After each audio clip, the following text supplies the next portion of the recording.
aka Sky, aka Trigger Ranking. All right, everybody. Good morning. Uh, Appreciate everybody for tuning in yesterday and all the other times y'all come in here. If you come in here, hit the like button, subscribe. Also, if you want to donate to the channel, everything is at the top of my description of my actual YouTube page. So y'all go check me out, and y'all can follow me on other platforms too. So, all right. With that being said, man, we about to get down to it. About to get down to it, man. You are watching a master at work. Gotta figure out what we're gonna watch, y'all. All right, hold on.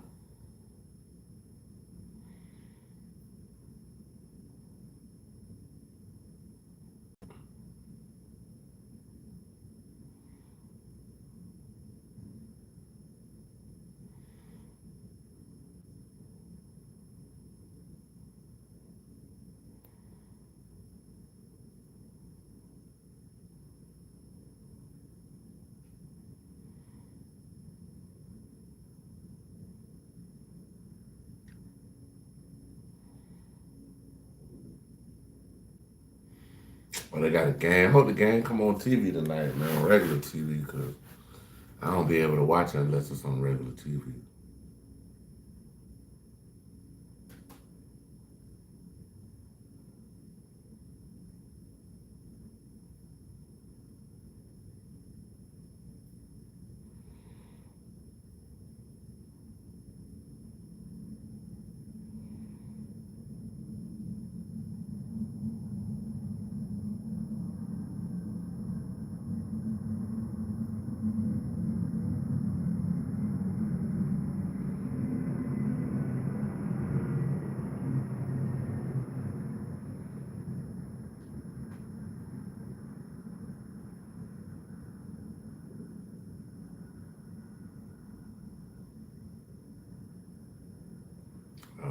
Shit. We got Poetic Flocko. You talking about Shay, talking about Shannon Sharp. We about to go check out Poetic Flocko with this Shannon Sharp joint.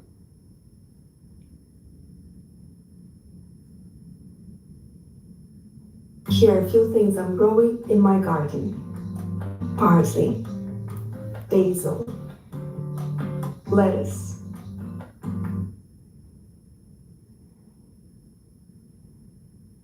Shannon Sharp ain't feeling Aiden Ross at all, and he let it be known on the most recent episode of Nightcap. So Shannon seen a video of Aiden Ross that's been going viral, where Aiden Ross openly admitted that he uses the N-word in private. I do say the word. I'm not gonna lie to you guys. I'm not fake. Whenever I listen to rap music, and I'm gonna say I'm not gonna lie.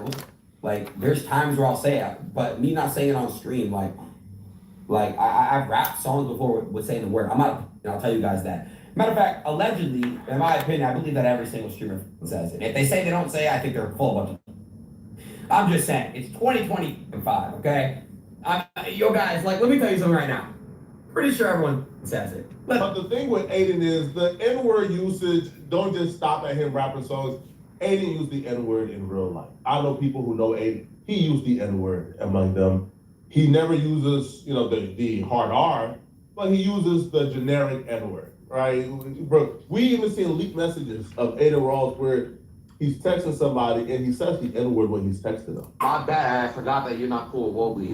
What the bro? Yo! Guys, 2 years ago, 4 years ago, I was toxic. The people that I'm cool with who are around Aiden Ross, he used the N-word around them. They're fine with it. They have no problem. They swear he never uses it in a malicious manner. He just be talking, it's part of his vocabulary. But Shannon Sharp is a different type of person. Shannon Sharp is the old head from the deep. From the deep south. He from Georgia. He from fucking Georgia. South.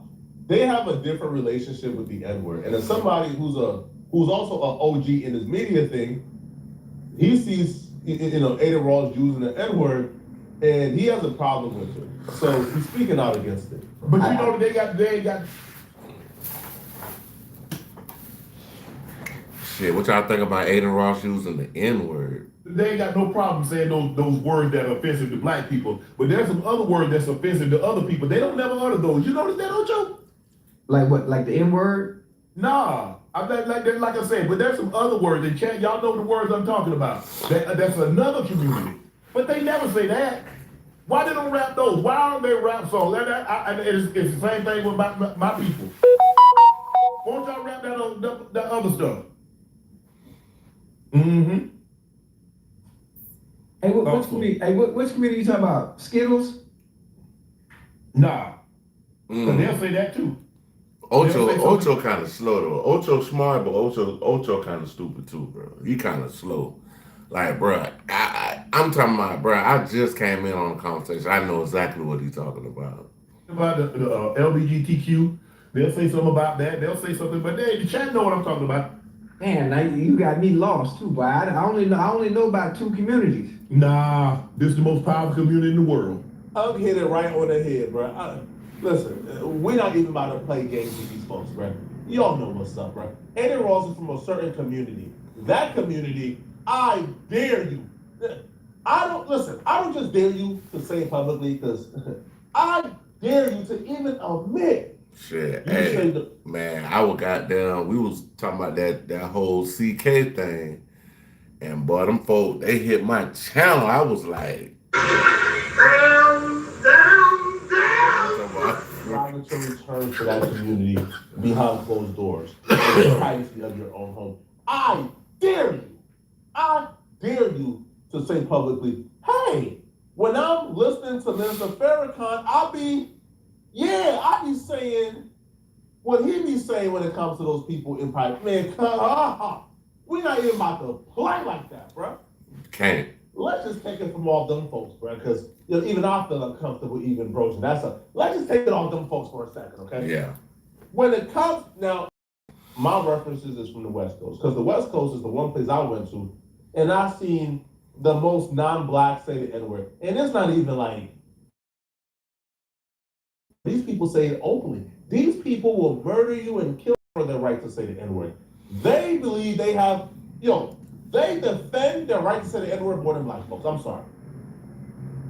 You try to stop an Asian, a Cambodian, a Hispanic from saying the N-word in LA, you would die. That's just how they roll, bro. And then they openly tell you can't call us none word out of them. You can't call us our derogatory terms. You can't use the slurs for us. You do that, is up in the smoke. And then you say, hold on, that's not fair. How come you can call me the N-word, but I can't call you your words? Then they say, well, that's because the N-word is a term of endearment. There's no words like that to call Hispanics or a.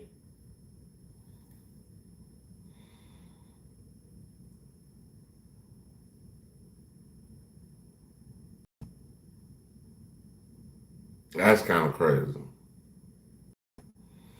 And I know Tupac, a lot of that comes from Tupac, because Tupac used to say the word nigga means never ignorant, always getting goals accomplished.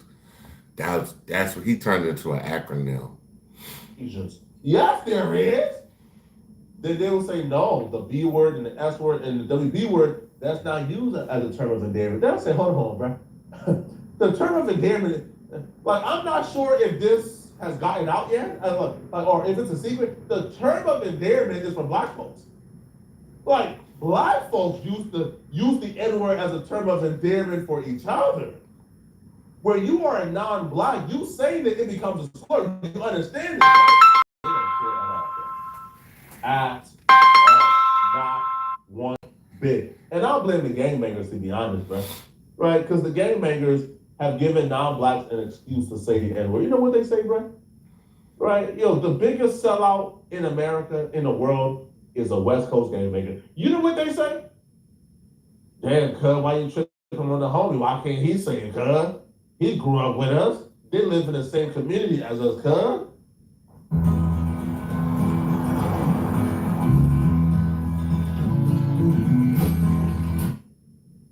Yeah, they be living in the same community, cuz. But West Coast sellouts believe that because the non-blacks and them shared food with each other, went to the same high school, that's the rite of passage to say the N-word. But the same black folks who they grew up with. Yeah, Shannon might need man, he already done, you know what I'm saying, lost enough fucking around with Gabrielle Zuniga. Gabrielle Zuniga's he already lost enough with that. So you need to tread light so you won't piss the ground off, big dog. Who they went to the same school with, who they have a shared identity with. They will murder that black man for wearing the wrong colors in their neighborhood. But the non-black will say that, man, bro, these people, bro, I hate a West Coast gangbang. The Skittles community is the most No, powerful. it's not. There's another country that has a white and blue flag with a star on it. No, it's Damn. not. It's not even close. Oh, they own every damn thing. You so goddamn slow, bro. Like, God. It probably wouldn't even have been that bad if Ocho would have caught on to what he was saying, bro. It's like he almost damn near had to say it. Like, that's what's kind of like fucked everything up. Like, bro, what, like, Ocho, come on, bro. You gotta be a little more well-read, brother. There ain't no fucking way you ain't know what he was talking about. Well, why don't he say something about derogatory about that? Why he don't rap that? Look at Ocho, y'all flying too close to the sun, man. Y'all better relax, bro. If y'all want to enjoy still having that, y'all better relax, bro. Oh, He want to create content. You told me you're a content creator. Hey, Create some content. they own everything, boy. You hear me? Behind every boy. If you was to peel back the layers, never mind. I ain't. I'm gonna leave that alone. That's all I'm Leave that saying. alone. Leave it alone. People don't Come have on, no Ocho. problem Leave that shit alone. saying that. But boy, what you guys are saying, say he's Jewish. But why don't he use that derogatory term? I mean, we speak to one another like that. I don't need to be quiet, bro. Leave that shit all the way alone, bro. You got too many followers, bro.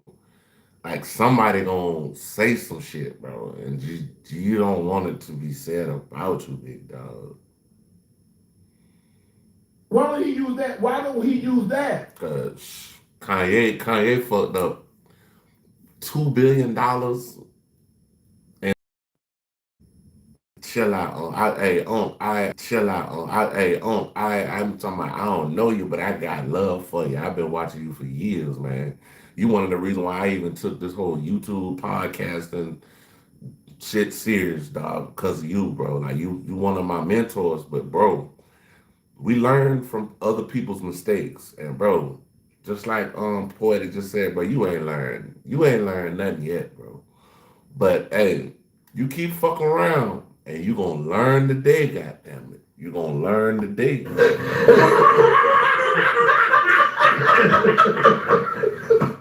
He says no, keep going. She told him that over the phone. So when he pulled up, she had the camera set up. She had the camera set up for him. So she recorded their entire thing without him knowing. So he's going crazy on her. She's screaming, no, Shannon, stop, Shannon, stop. But she told him no means keep going, like when they was on the phone. So afterwards, after he finished, because I'm going, fam, I heard put it in the back door and everything, bro. After they get done, she texts Shannon. Shannon knows means no. Shannon, he knew it was over with, bro. And she's from a certain place. No. We know this. She has a certain nationality and identity. So right now, after that incident and seeing how she set him up, man, is red pilled right now, man. If you're an illegal alien, this runway is your future because you're headed home. I'm Christy. She said you're headed home. Damn. That's all I'm saying. Everybody, look, no matter the community, there's a derogatory term that will describe said community. It doesn't matter the community, but there is a derogatory term. But it's funny how they pick and choose. It's always that word. Oh, it's just a word. So is that one. Right. And so is that one. And so is that one. But I find it funny, but nobody ever uses it. Huh. Interesting. I also find it interesting nobody ever put it in the song. They don't talk about it in movies. They don't say none of that.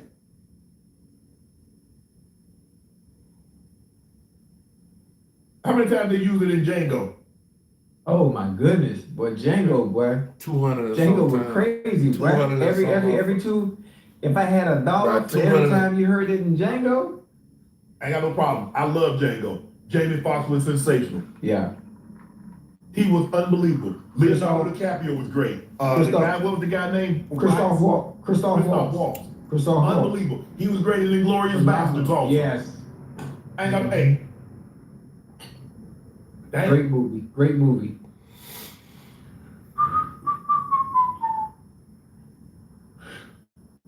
I'm old enough to remember when Jesse Jackson was running for president.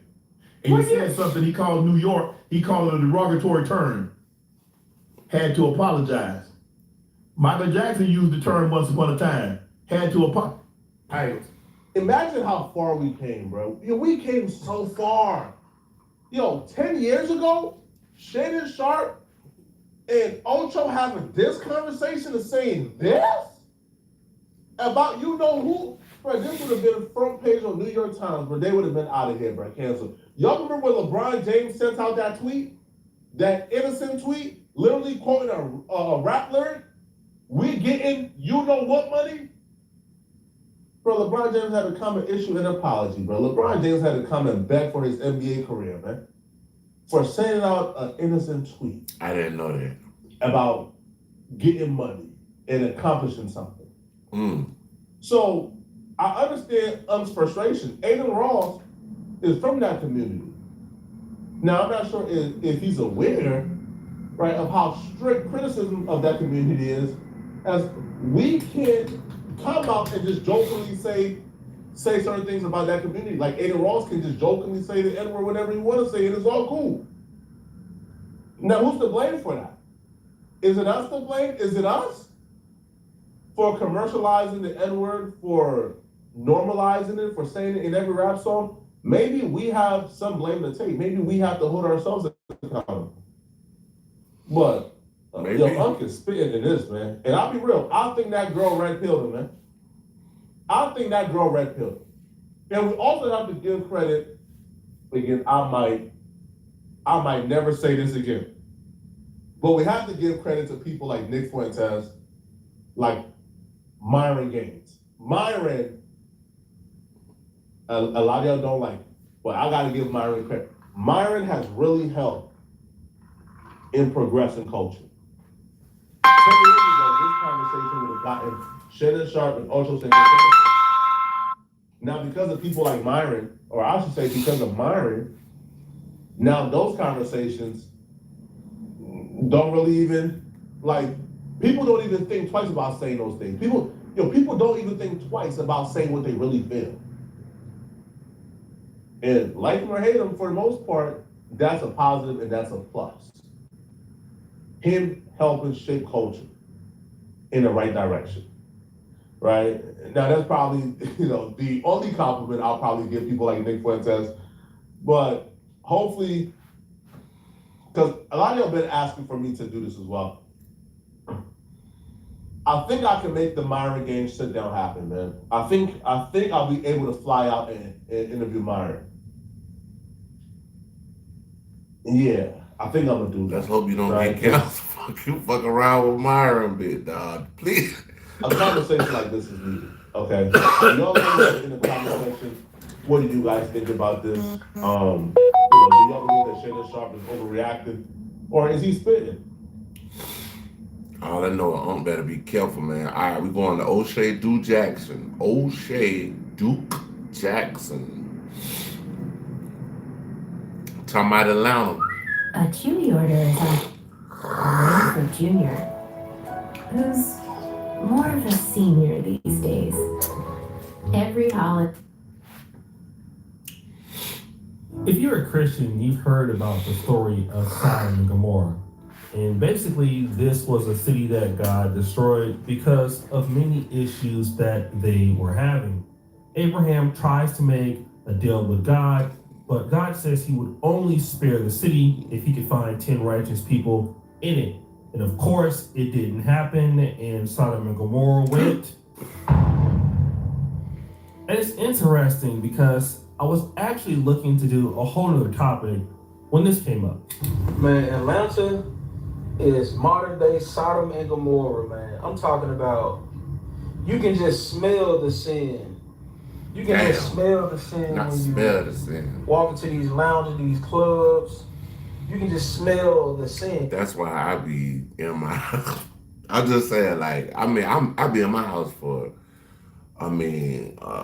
numerous reasons, but it ain't really nothing out there for me, bro. I got everything at my house that I actually want, so why should I be out there in the streets trying to live it up like I'm, you know what I'm saying? I can live it up inside my house in peace and tranquility, you dig? See it, like, You guys heard it. Atlanta is the real Sodom and Gomorrah. But he isn't the only person to say this. Yeah, so I decided to move from Atlanta to California. If you haven't checked out my You'll Regret Moving to Atlanta video, that shit is like over 100,000 views, and everybody just keep leaving comments. And there's people who are from Atlanta who are trying to convince me that the reason why Atlanta has turned into Sodom and fucking Gomorrah is because of the implants that have moved there. But I tried to tell these ratchet Atlanta natives that Atlanta was dusty before we got there. And then there is a guy who was so excited about Atlanta clubs getting shut down. But look at his caption.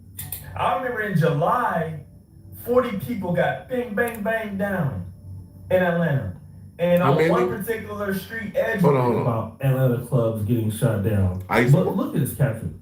I remember in July. Okay, so I used to work on Edgewood.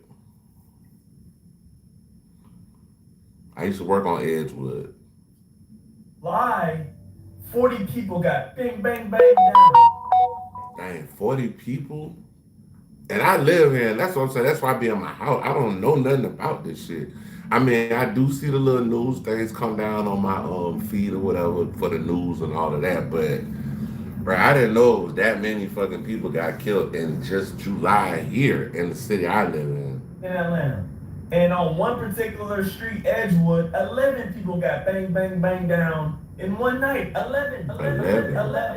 One of the things that is interesting about Atlanta is that there is a thriving LGBTQ scene there.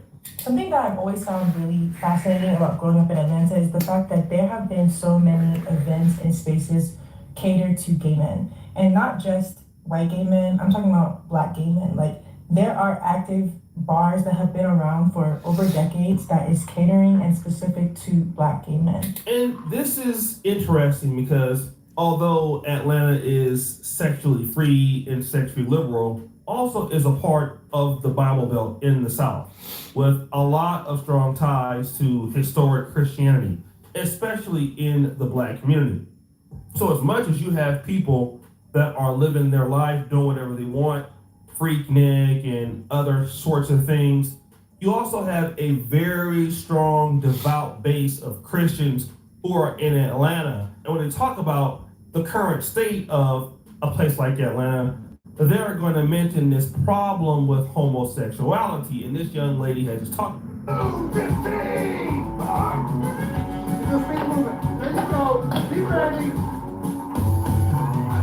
I would never drink that shit. That shit too strong. Very, very out in the open. It's a very big place for gay Black men to meet. And so when Christians refer to Sodom and Gomorrah, they will say, oh yeah, this is like Sodom and Gomorrah because it's Atlanta. And the reason why that is because of the homosexuality, male or female, that's in the city. And they'll talk about it in Genesis 19. Now there is a part of the scriptures in which there were some male angels that came to the city And the men of Sodom and Gomorrah tried to make love forcibly with get with these guys. Yes.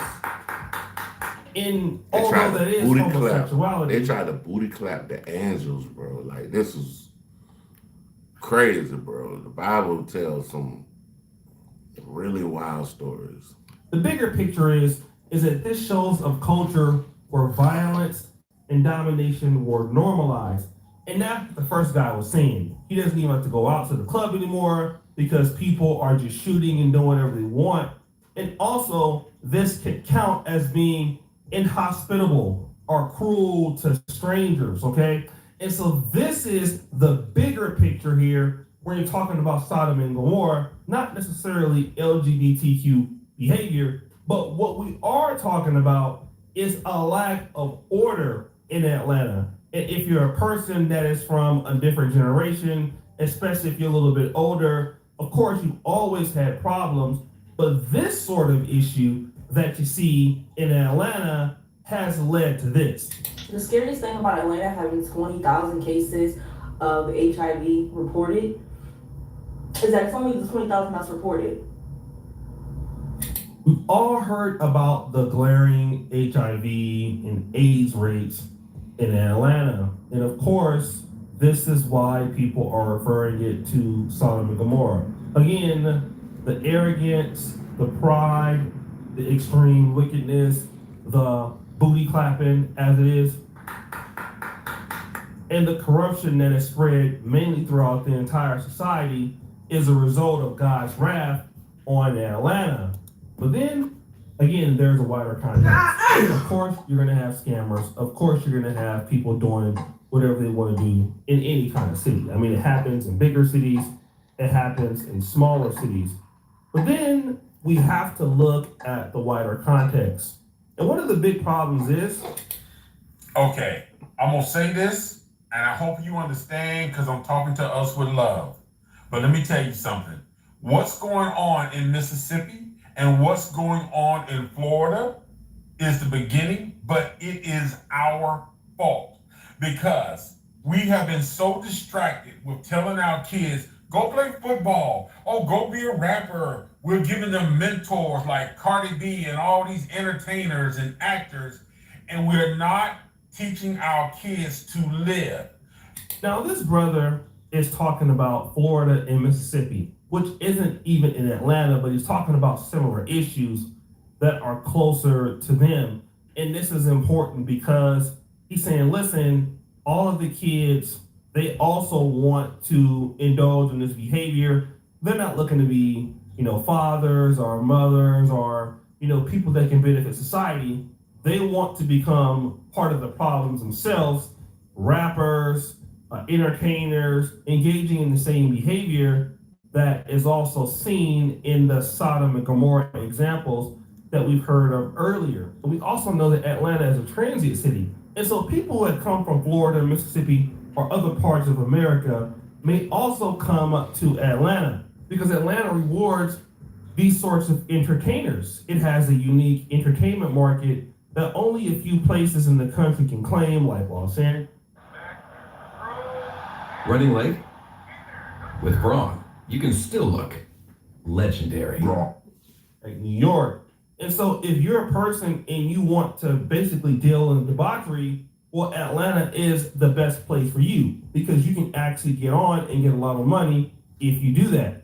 And now, as a Black community, people are complaining about what they see now, okay? This is something that's important. And again, when you can't describe it, automatically that place becomes Sodom and Gomorrah. But I want to talk about something that's even more interesting.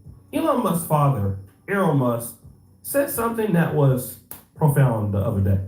The big concern at the moment, and why I think South Africa is a big talking point in the US right now, is America in the next 20 years will become, for the first time in its history, a minority white country. Well, that will be a very, very bad thing to happen. You want to... Damn, that's Elon Musk daddy saying this. Hold on, bro, gotta run back. Run that one more time. Elon Musk said something that was profound the other day.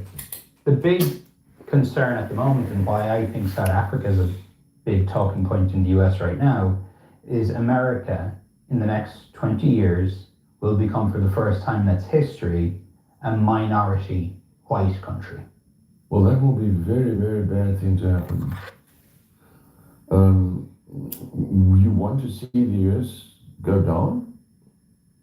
Why? Oh, you don't like cars and electric cars, and you don't like technology, or what is it? You want to go back to the jungle, or?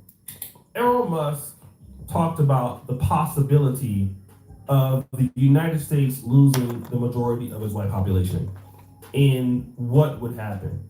And he's talking about going back to the Stone Age, going back to the jungle, as you will. And that jungle comment basically can be inferred that if blacks take over, this is what you're going to get. And what I'm about to say is controversial, but I will say it. We're no longer in the days of Black Wall Street.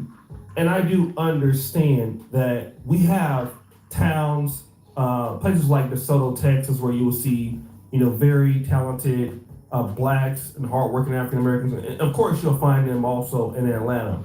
But for the most part, when you see black cities, when you see black leadership, whether it is in Philadelphia, whether it is Chicago, Baltimore, I lived in DC before, you're gonna have somebody tie that particular city to what is happening in Sodom and Gomorrah, okay?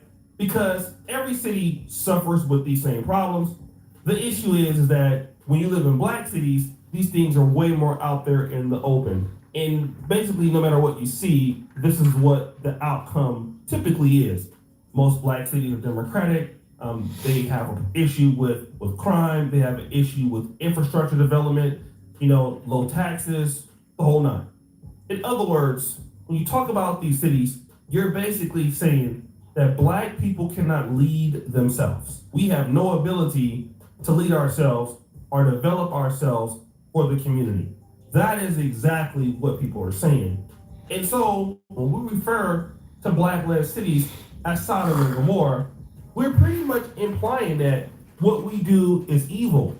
For some of us, that should be a red flag, because I never hear of anybody saying Boise, Idaho is Sodom and Gomorrah, although Boise would have its own problems. Salt Lake City is Sodom and Gomorrah. Las Vegas, we already know what happens in Las Vegas.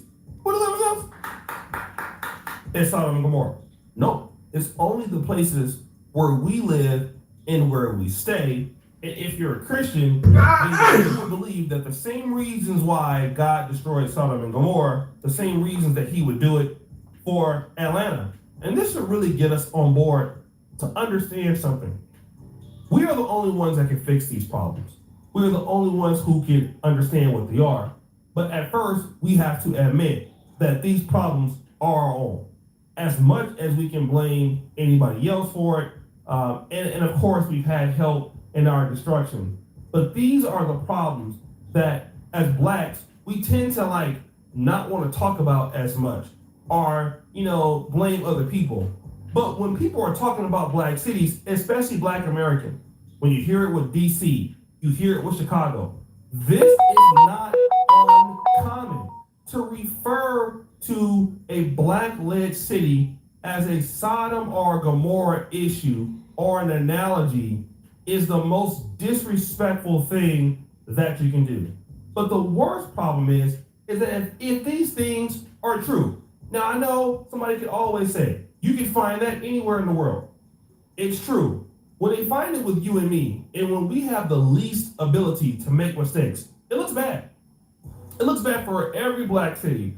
Memphis, Little Rock, Washington, D.C., Baltimore, Chicago, St. Louis, okay? For people to say that we cannot govern ourselves, and it's gotten this bad that we need some level of help.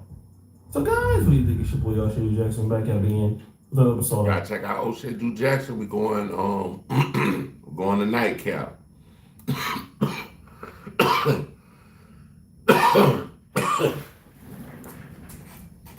I don't know if y'all know, yesterday, Chris Paul was let go by the Clippers. They just sent him home. and they was in Atlanta, and they just let him go. I mean, he was supposed to be retiring.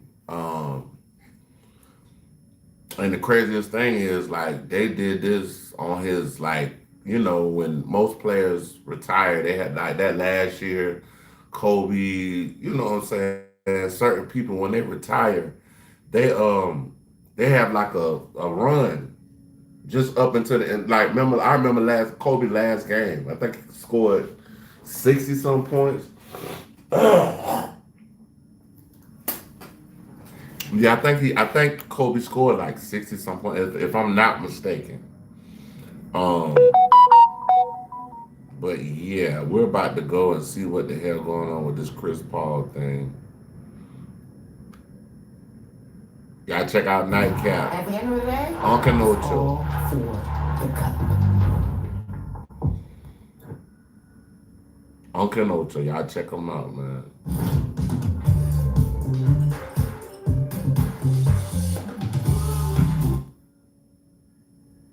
Come on with your favorite sports funk here. Don't forget to hit that subscribe button to join the fastest growing community on YouTube. Remember, Nightcap doesn't happen without you. So please subscribe or you're going to make Ocho cry.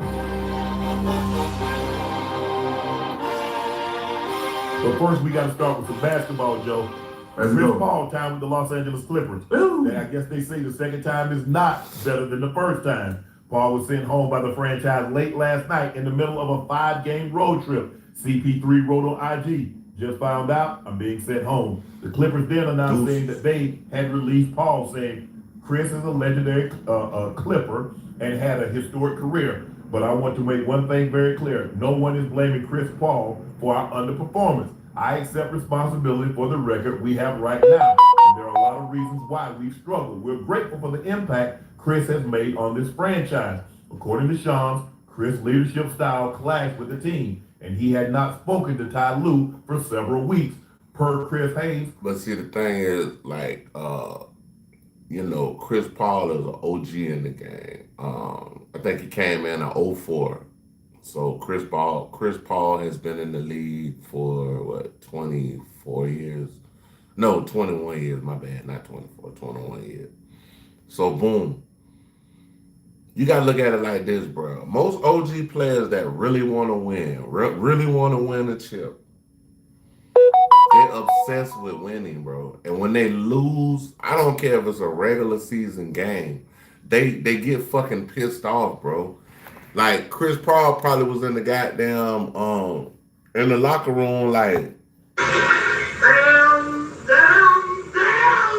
and it probably was a regular season game. But you gotta remember, if you're obsessed with winning, whenever you lose, you're gonna try to make your team better and tell them what they can do. And man, you fucked up. We can't lose like this again. And that's just Chris Paul requested a meeting with Lue to discuss perception he was a negative presence on the team, and Lue refused to meet. Joe, having played 17 years in the NBA, has been one of the leaders at a lot of different places. What do you deduce? What happened, and how did it? What seemed promising the second time around? How did it go so bad so quickly? Well, Uncle Ocho, sounds like to me, I played with Tyronn Lue. He was a point guard here in Atlanta. I had a chance to play with Chris Paul in the USA in 2006, and I played with him in Houston that 1 year with James Harden was just unbelievable. And we lost to the Warriors game, 7. Could have went to the finals. So I know both of these guys pretty well. Chris Paul is a point guard, is very bullheaded. He is a natural leader. So if he sees something that he doesn't like or he don't think that's helping the team, man, he's obviously gonna voice that. He's gonna say something. He's just one of those guys who can't help it. But Uncle Ocho, y'all know losing exposes a lot, man. It exposes a lot. You're getting your butt kicked night in and night out. I feel like you have to put the blame on someone. And unfortunately, he basically said the same thing I said. Like, you know what I'm saying? Like, shit, he played in the league, so he knows these guys personally. It seems though, even though they came out with a statement and said, Chris, this has nothing to do with it. His our record is why we excusing him from the team. But It's just a bad look, man, on a guy who is a Hall of Fame point guard, who's already said that this is his last year playing. Yeah, You know what I mean? that's So right. it's like, That's where I came in with the gripe about. The gripe I had was, bro, he's retiring this year. Why would you send him home this year, bro? If y'all gonna lose and y'all not gonna be productive, at least do it with him because he respectfully was a great player for y'all team before. Wanted to come back and end his career there, and y'all sent him home. Like that's really disrespectful to me. what was so bad or egregious that he couldn't stick it out this full year? That's yet to be determined. Obviously, it'll take one of those guys to kind of speak on it, but it just seems like an unfortunate situation, man. Losing doesn't build character; it reveals character. And what transpired? Let me tell you from a football perspective, and let me know what you think, Joe. Yeah. You see, Chris Paul has always been one of the 2 or 3 best guys on the team. Yeah. He's an all NBA selection. He's an all NBA defensive selection. He's one of the top 2 or 3 point guards year in and year out. You see, Ocho and Joe, as you start to slip, your voice is not as loud, and it can't be as loud. Yeah. So things that you would normally say when you was all NBA, you was all defensive, you could go to the coach, demand a meeting, and no problem. You see, Ocho, you know this. The 53rd man can't get a meeting with the head coach. The 1, 2, 3, 4 guy can get a meeting with the head coach. Yeah. And you see what transpired? Yeah, he's saying what's going on, but nobody wants to hear that, Chris, because you're not the player. You can't help us get out of what's going on. Right. This is what I think I think happened. This thing went awry when they gave up all those picks for Paul George and they moved heaven and earth to get Kawhi Leonard. Kawhi, had they won 1 championship. You see, Toronto gave up a lot to get Kawhi. It was well worth it because what, Joe? They won a championship. They won a chip. You see, now the Clippers are further away from winning a championship than when they were before they even got Kawhi. Yes. So now he's giving up all these picks. Y'all see what Shea doing on a nightly basis? Not only did it win a championship. That's crazy. Yeah, like all this shit, it's like everything in life. All this shit it got politics written all over it, bro. It's like politics with everything, bro. Like, yeah. He's Finals MVP. He's a league MVP, and we had him, Joe. We had him. We had a goose that was laying golden eggs, and we gave him away. We made the biggest mistake since Aesop gave his kingdom away for a horse. That's what happens as you get old. It happens to all of us. We're all not going to have the same ability to go speak or to go knock on the boss's door and have a conversation with him. Right. It will happen to us all. Yeah. And that's what happened to Chris Paul. Chris thought he was, from outside looking in, chat, I haven't talked to anybody. I have not talked to anybody, so I'm just saying, from my standpoint, yes, Chris is looking at himself, he's Chris Paul and CP3 in name only, not in play. Yeah. So if you can't produce the same way, you can't expect to have the same kind of leeway. You can't be that critical. Mm-hmm. Yeah. Because you could be critical when he was that guy, when he was in New Orleans or all these other places, when he was in Houston and he was in OKC, you could have that. Yeah. When you play 8-10 minutes a night, guys, it's tough. You don't get that kind of leeway. You don't have that kind of luxury. That's what I deduce from what happened in this situation. Yeah. Hey, Joe, and I'm curious. Obviously, with Chris Paul playing as long as he's playing, being a seasoned veteran in the game, understanding what it takes to win. The Clippers have had mishaps, obviously with the trade with Shea and other things not going right with the Kawhi trade. Why not he not be able to express himself and say this is what we need to do if you want? If he's a general, this man is about to retire, bro. All he's trying to do is bring winning numbers or a chip to your team, dog. Like he been at damn near the cusp of being in the big dance and never won a chip, bro. So it's like, well, I mean, that would be one of the biggest things that would help his legacy if his last year being the Clipper, he could help y'all get a chip with his his general status, bro. The man has been in the league since 2004. see things go in the right direction? Why would they not listen to him? Why would they not take heed to what he's saying? Does management or do the people in positions of power have that much of ego? Are they that prideful to let someone that has put the kind of work that Chris Paul has done in the league itself and being successful, a Hall of Famer at that, they won't even not just listen? A Hall of Famer. Ocho, it sounds more like of how the message is being delivered to me, if you ask me. Like, there's a way you can still lead. Although he's coming off the bench, he's trying to be that spark plug, that lead off the bench. You know, he can't help, you know, to get a little emotional probably, you know, throughout this course of the season, man. It's been a rough patch for the Clippers early. You know what I mean? I've watched him play numerous of times. So I know the frustration has set in. Like I'm saying, when emotions is high, logic is low. You know what I mean? So they said and had a meeting. He released the IG post at 3 a.m. and said they were sending him home. From my understanding, they was meeting up to that point. That's how long it took for them to kind of get an understanding. So it ain't just clear cut and dry that they just let him go. Like, it was more to the situation that obviously that'll probably never get out to the public. Right. Yeah. It was a situation, Ocho. Maybe there was certain. It's hard for me to believe this is an isolated incident. This is a one-time thing. Right. Maybe Chris, being the vocal leader everywhere he's been, was being vocal. Maybe he was being a little too vocal. Ocho, I'm sorry. A special teams guy is not going to say, Marvin, I need to talk to you. And Marvin opened his door. That's not happening. You could do that. Carson could do that. Vontez Burfict could do that. You have to understand that in the pecking order. Join the more than 7 million adults. You make a good point, though. Taking Ozempic. That's touring music. You made a good point. So he said, nigga, you coming off the bench. What you gonna tell us, bro? Like, Bill Davis, my college coach, told me one time, he told the team one time, he said, I'm gonna treat y'all all fair, but I'm not gonna treat you the same.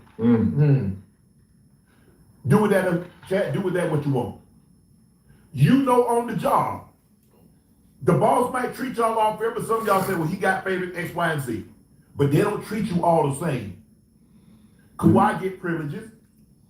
I remember Paul George and them had a conversation. That's what rubbed Pat Bell them the wrong way. Them guys come in late. We got to hold, we can't start practice. We can't take off on the bus. We can't take off on the plane. But that's what happens when you're one of the 2 star players. You get listened to. When you're not the star player, and you're not even playing 15, 20 minutes a night, it's hard. First of all, the guys are not going to listen to you the same, are they, Joe? No, they're not. Not that guy. Ocho, how many times the special team guys say, come on, Ocho? hey, I'm cooking, because he changed my whole outlook on this as far as like how he breaking it down. Let's go. You looking at him like, if you don't sit your ass down and get out my face, I ain't telling you what somebody told me. I'm telling you what I know. Absolutely. Yeah. Hey, at the same time, you know, I know CP, he understands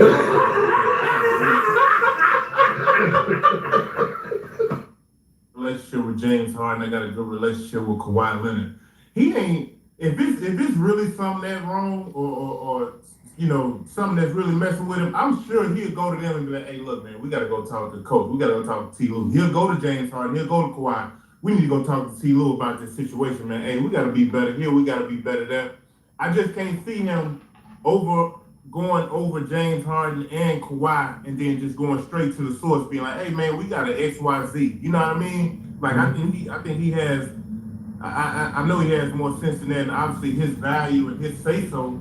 I mean, this is incredible. It is. Through those dudes, obviously it would be heard, you know, a lot better as though it's just coming from him. So I'm not sure what really got him to this point, but like I said, man, I watched him play a few times and it hasn't been pretty. Dang, the man get DMPs, healthy scratches. It's only a matter of time. That is a prideful man. That man played 21 NBA seasons, Joe. Like I said, he's a top 75 player all time. Let that sink in for just a second, chat. He's getting healthy DMPs. DMP, healthy scratch. DMP, healthy scratch. Not an injury, not coach's decision, healthy scratch. Yeah. So now it's telling you. Now I don't know maybe, hey, y'all need to do this, y'all need to do that. Man, it's kind of hard to tell somebody something when you're not doing it or you can't help us do it. Yeah. But this situation is bigger than Chris Paul. Because the Clippers right now, chat, and y'all know this, and everybody that's listening to us know this. The Clippers are farther away from winning a championship right now than when they were before they got Kawhi. Yeah. Kawhi injuries have harmed this team, giving up all those draft picks. Do you know, Ocho? Yeah. That OKC Thunder still get the Clippers #1 draft pick in 26? Mm. Damn. And if I'm not mistaken, I think OKC just won the damn chip last. I think OKC won the chip last year, if I'm not mistaken. OKC. Think about that. All those picks they got, they built this roster. But this shit crazy though. OKC at one time they had Kevin Durant, James Harden, and Russell Westbrook.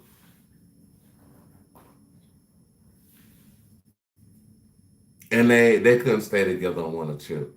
But y'all let these little young boys come in and skyrocket and turn the team into a championship team. Like, that say something about like being together, like when you're together. Like, I feel like Kevin Garnett and what's his name? Stephon Marbury. I feel like back in the day, if Kevin Garnett and Stephon Marbury would have stayed together on the Timberwolves, I believe with all of my heart, they would have won at least one championship together, bro. But everybody want to talk about money and splitting up and this and that, and bro, it's not about money all the time, bro.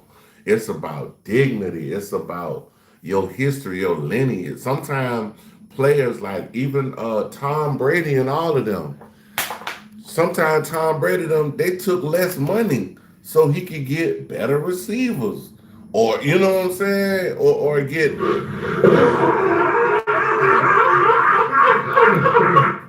better people on the defense and shit like that. Or a defensive line or whatever to help him out. They built a team that's set for the next decade. Yeah. Thanks to the Clippers. Thanks to the Clippers. Yeah, they missed big time, huh? This is more than a miss. I'm not sure I can think of another word, to definitively describe what the Clippers did when they let Shea go. And I asked, Okay, so Shea Alexander goes to OKC. They win a chip. We going into 2026 right now. So 2026, OKC, they get the #1 draft pick, bro. Like the #1 fucking draft pick, dog. So it's like y'all just won a chip last year, bro, and you get the #1 pick, bruh. Come on, dog. What if they get that white boy? I don't know if he even in the league. I don't think he in the league yet. Cooper Flag. What if they fuck around and get Cooper Flag? Man, come on, bro. Joe, I asked this earlier. Most of the time, if you can see, scouts and GMs, there's a visual where you can tell a player special because certain players look better than other players, even if they're young and they're just coming to your team. You can already see the promise and the potential in them. So I asked well, how the hell they even let Shea get out the goddamn building anyway when he's as special as he is?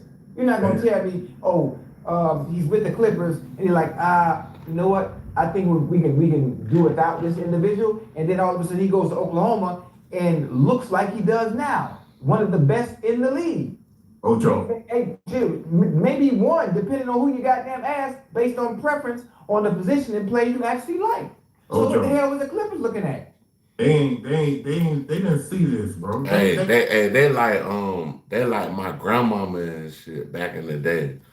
My grandmama, when she couldn't see something or her vision was messing with her, she said, hey son, go get my CNI glasses.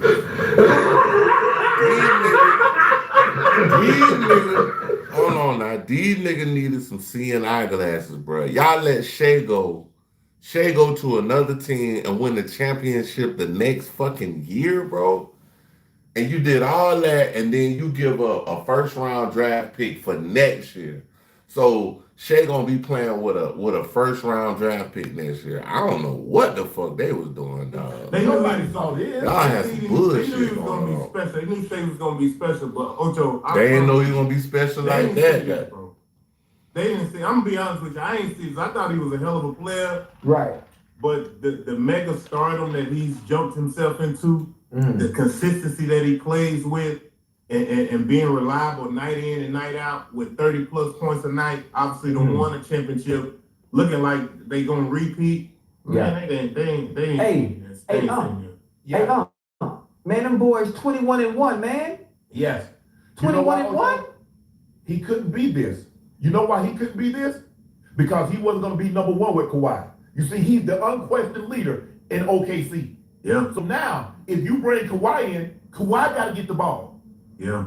Kawhi, no. And Kawhi let it be known, if you don't make this deal to get Paul George, I'm going to sign with the Lakers and Anthony Davis and LeBron James. And if you're the Clippers, you cannot allow that to happen because they already had LeBron. Now they got another superstar in Anthony Davis to pair with it, and you want them to get a third one?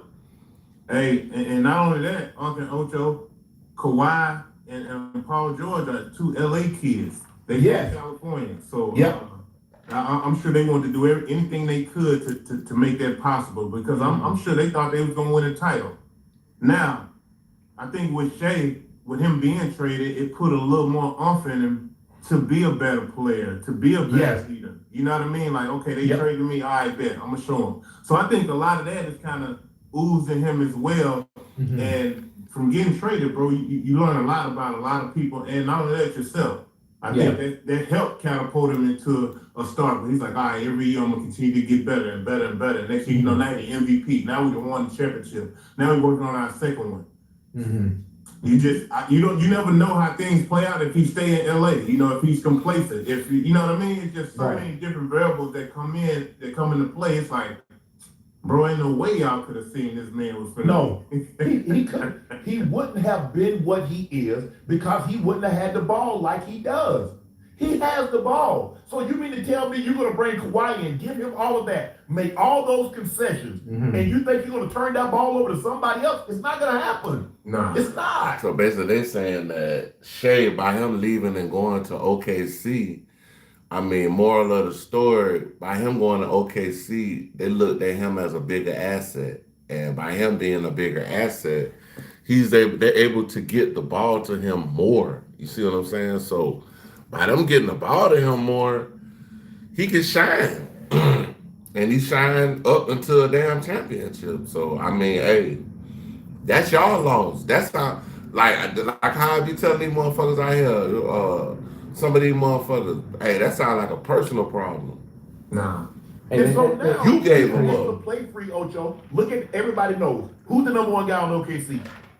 Shea. Okay. J-Dub. Okay. Chet. Everybody else falls in the line. Right. But there's only one. You gotta have a pecking order. You know, that was kind of what happened in OKC, wasn't it, Joe? Yep. With Kevin Durant and Russ, you see? And James Harden. Harden. What happened? Yep. Yeah. Now, he said the same thing I said. Hold on, I'm gonna run it back. He said the same thing about the OKC shit with Kevin Durant and Russell. You know, that was kind of what happened in OKC, wasn't it, Joe? Yep. With Kevin Durant and Russ, you see? And James I Harden. just said I ain't did this. Now, yeah. You have no issue. Ocho said, no. I was like, look here. It's like your girl said, look, you know there's a possibility. She said, but if you don't do what I ask, I'm gonna move him in. I'm moving in with him, and we right next door to you. Right. That's what the Clippers was under the gun, Ocho. What choice did they have? Yeah. You got LeBron James, you got the biggest name in the NBA with the biggest franchise in the NBA, and they just got Anthony Davis. Yeah. Yeah. So now you have no choice to give him everything that he's asking for. I want this, I want that, I want this. Okay. And if you don't, he told him flat out, it's being reported that he told him flat out, if you don't get Paul George, I'm going to sign with the Lakers. Yeah. Right. That's crazy. So now he got hurt. They got to get into the championship game. He get hurt. You remember that the game Ocho? Joe. They beat Utah. Yeah. If they got and then I think they Kawhi played gets hurt. Yeah. They have, remember that first game against Phoenix? Kawhi goes haywire. Yeah. He get hurt in that series. Yeah.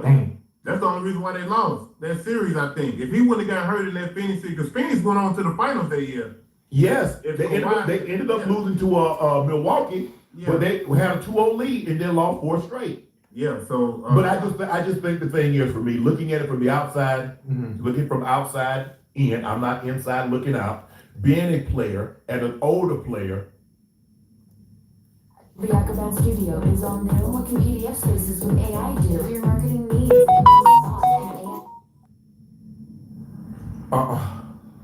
I give you a prime example. What's going on in Pittsburgh, Ocho? Aaron Rodgers. The quarterback say guys ain't coming to me, they be called. Yeah. I'm just saying, you say, hey, we ask guys to come by, let's be critical of ourselves. Right. Hey, that's crazy. I mean, just thinking about it, what Chris Paul has accomplished. Yeah. Being a part of that 75, how you say it, 75? 75th anniversary team. 75th anniversary team. 75 greatest players that ever played. One of the 75 greatest players of all time. A definite Hall of Famer. Yep. Still doesn't have the weight, despite not being as valuable as he once was, where his word means nothing at this point.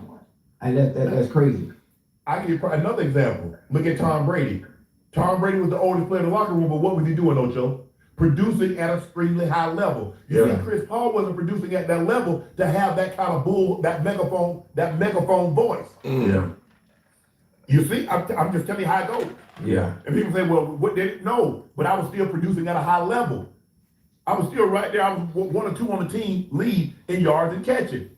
So I was still producing at a high level. Chris Paul, a 12-time All-Star, 6-time Steel Champ, all-rookie defensive, 9-time All-Defensive, 75th anniversary team, 5-time assist champ, 11-time All-NBA, 2005-06 Rookie of the Year, 2012-13 All-Star Game MVP. So the resume, but you got to update that resume, Ocho. Yeah. When was the last time we saw him in an All-Star game, Joe?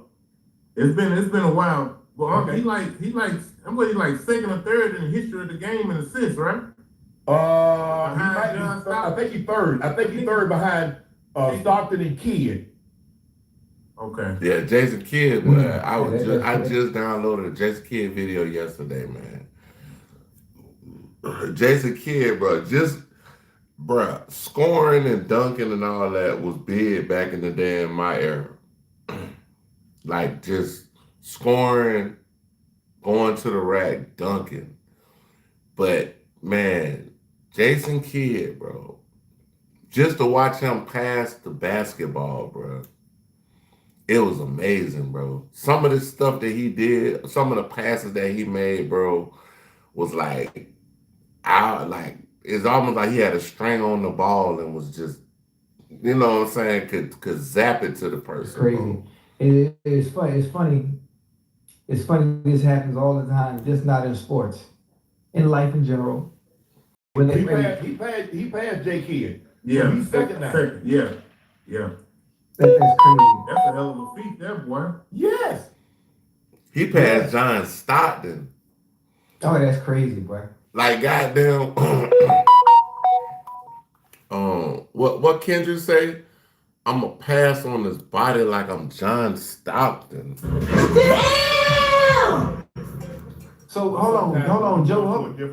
Joe, look, what you had accomplished at Atlanta. That's Atlanta. Yeah. But when you go into a different situation, you move very, very differently. Every different situation you went into until you found out the landscape of the land. You just can't be that same person. Yeah, you're right. Unless you that guy. LeBron James go to Miami. He tried to take a back seat. D-Wade said, bro, in order for us to do what we need to do, you got to be you. You got to be him. You got to be He you. goes back to Cleveland. It's a no-brainer. He takes over. Maybe that rubs some of the guys the wrong way. He goes to L.A. Well, he's the best player on the team. The best player on the team coming in, it's understood. What's understood doesn't need to be explained. But when you what? Not the first, not the second, not the third, not the fourth, not the fifth best. And another mistake they made. They keep making mistake after mistake, and they keep compounding it. You gave up a Norman Powell, who really should have been an all-star last year, for Bradley Beal. Bradley Beal done for the rest of the year. That boy averaging about. Oh, what? Hey, wait a minute. The season just started. Yeah, it ended for him. It's over. He hurt him. I think he hurt his knee or something, but he done. Hip. I think it's his hip. Yeah.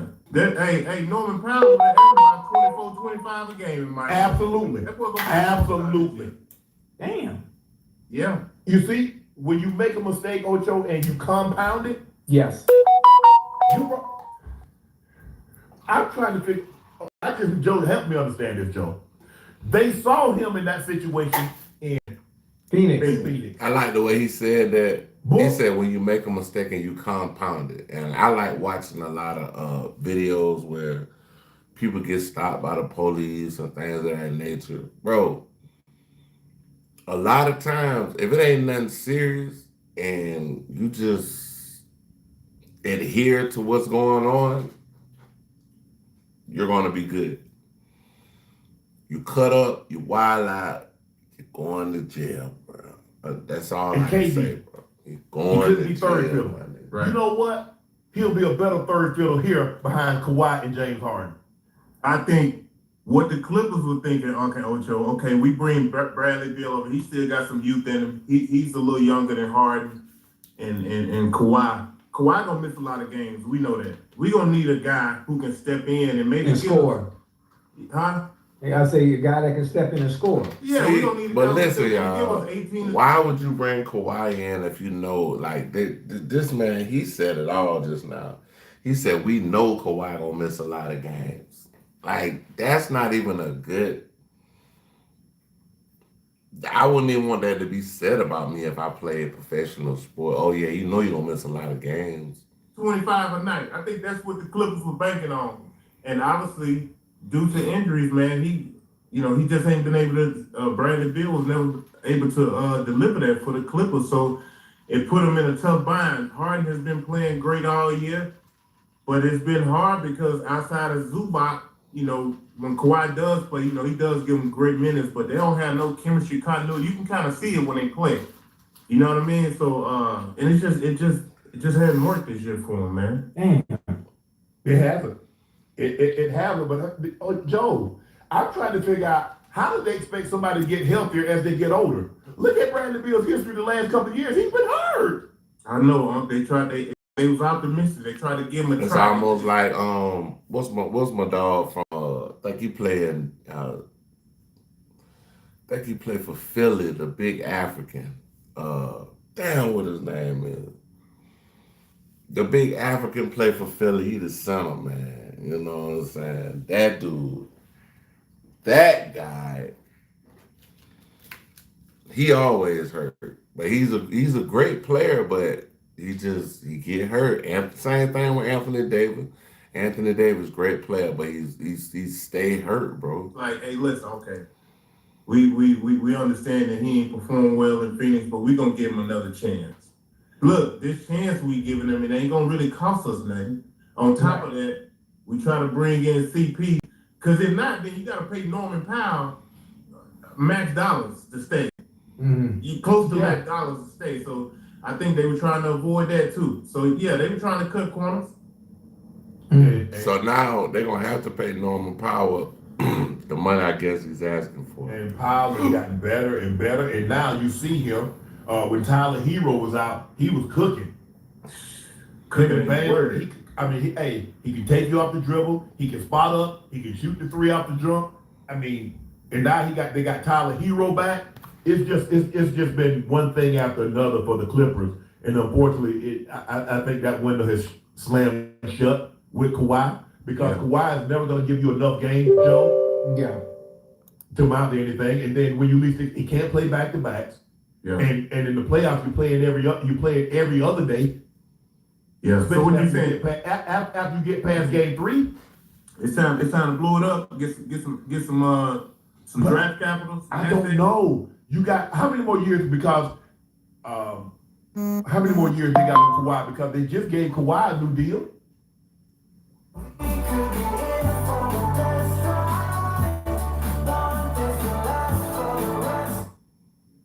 Yeah, this crazy, y'all.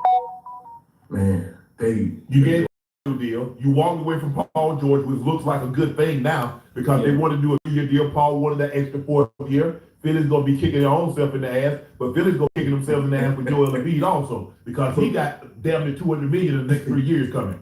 But look, go ahead. Philly ain't got a.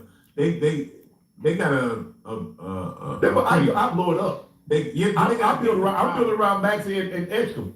They got a decent problem because they got some young boys on their team in Philly who can go get it. When Embiid and Paul George ain't playing, they got some boys out there who will go get Maxey and Edgecombe. Yep. I enjoy watching them. Edgecombe.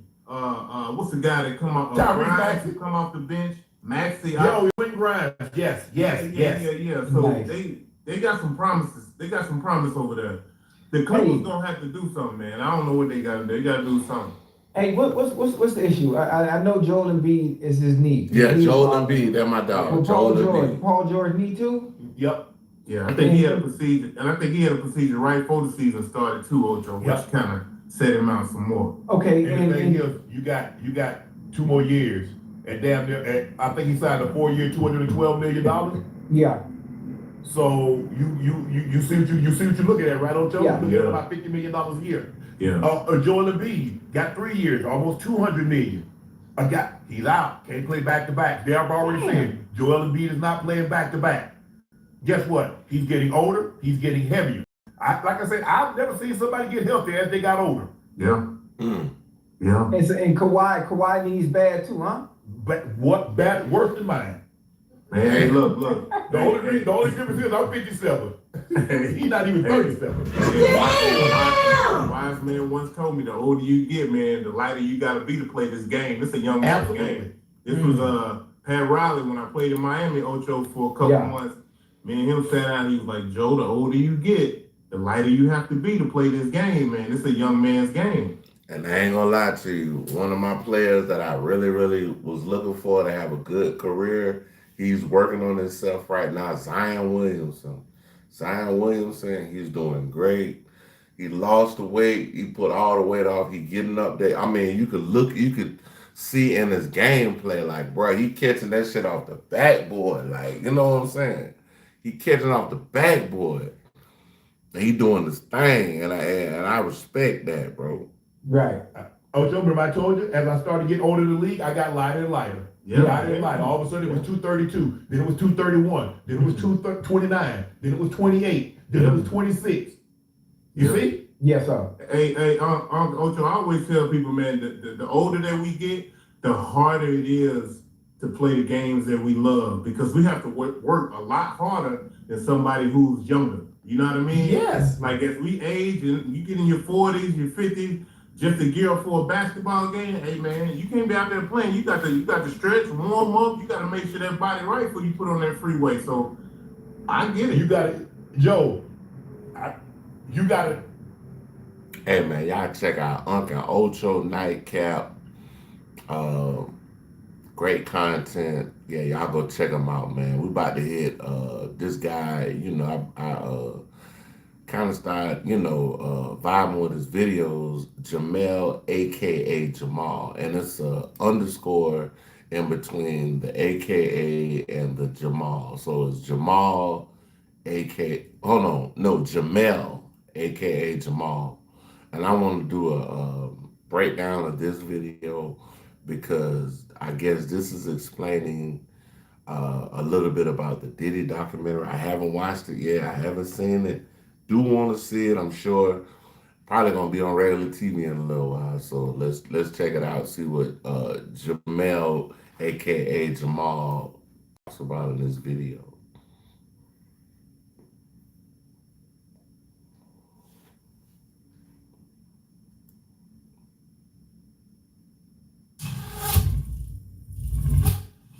All right, welcome back to the channel again, ladies and gentlemen.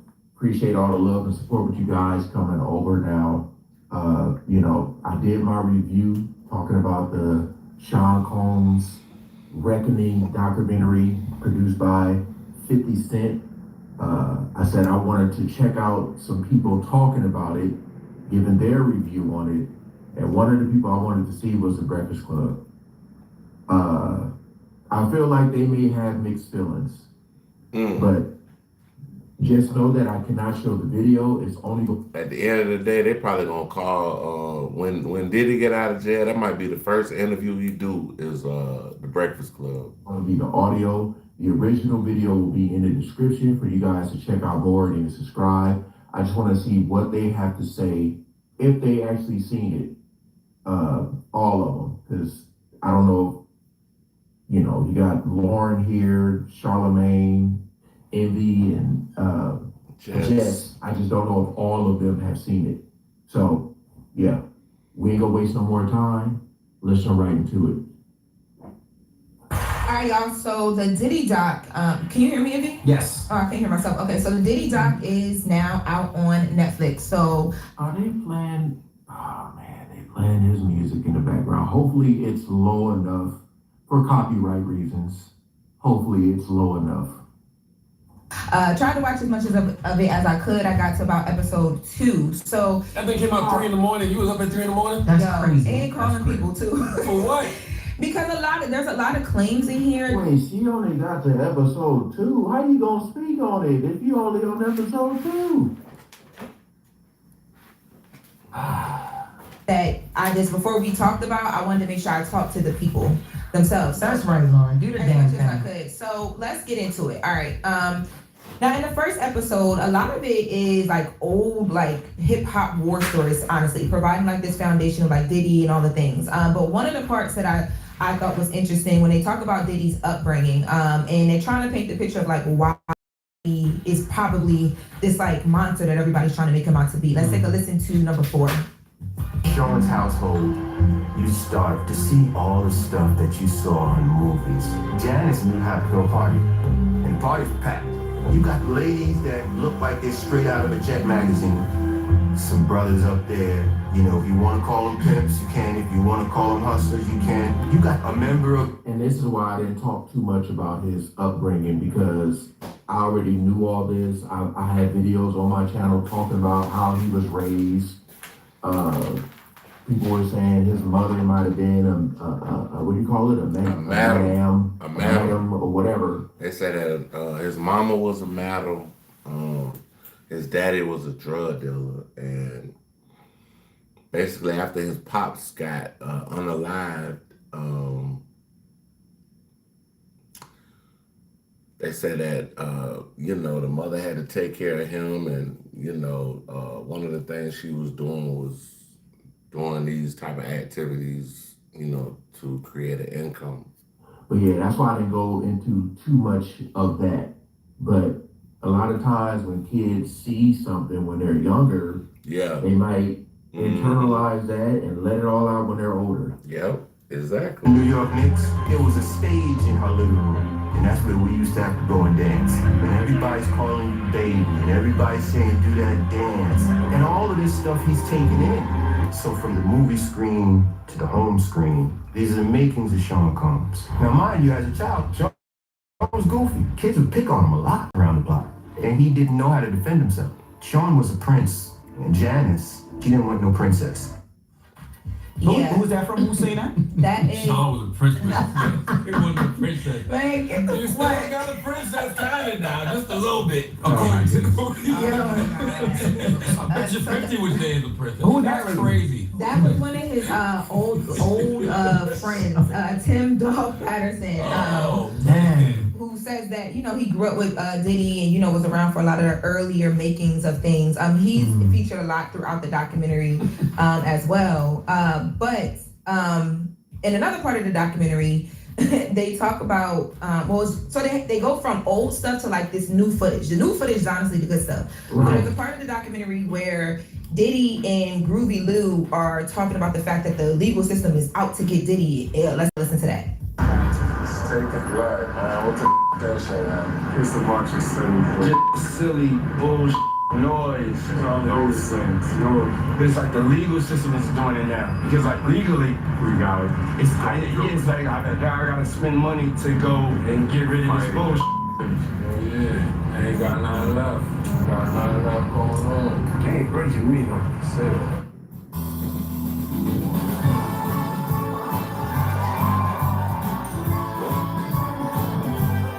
Oh, my bad, y'all.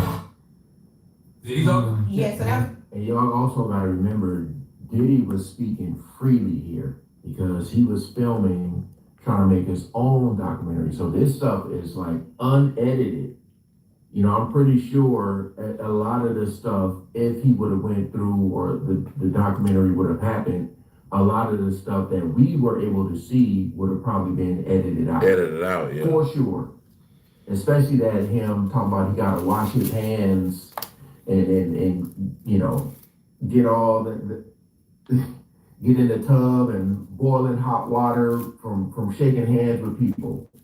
For sure. Diddy, and that was Groovy Lou. For those who don't know, Groovy Lou is Diddy's like stylist, creative director who's been working with him for decades. And basically what you're watching is them standing outside of the hotel that Diddy was staying in before he was arrested. This is literally like days leading into the arrest. And Diddy's like, I don't care what's happening, I'm not giving up, I'm not gonna fight. To me, watching the new videos that are in this, I really don't think that Diddy was registering that he wasn't about to beat, at least, I feel like he thought he was gonna walk away from this. I wonder when Diddy holds himself accountable.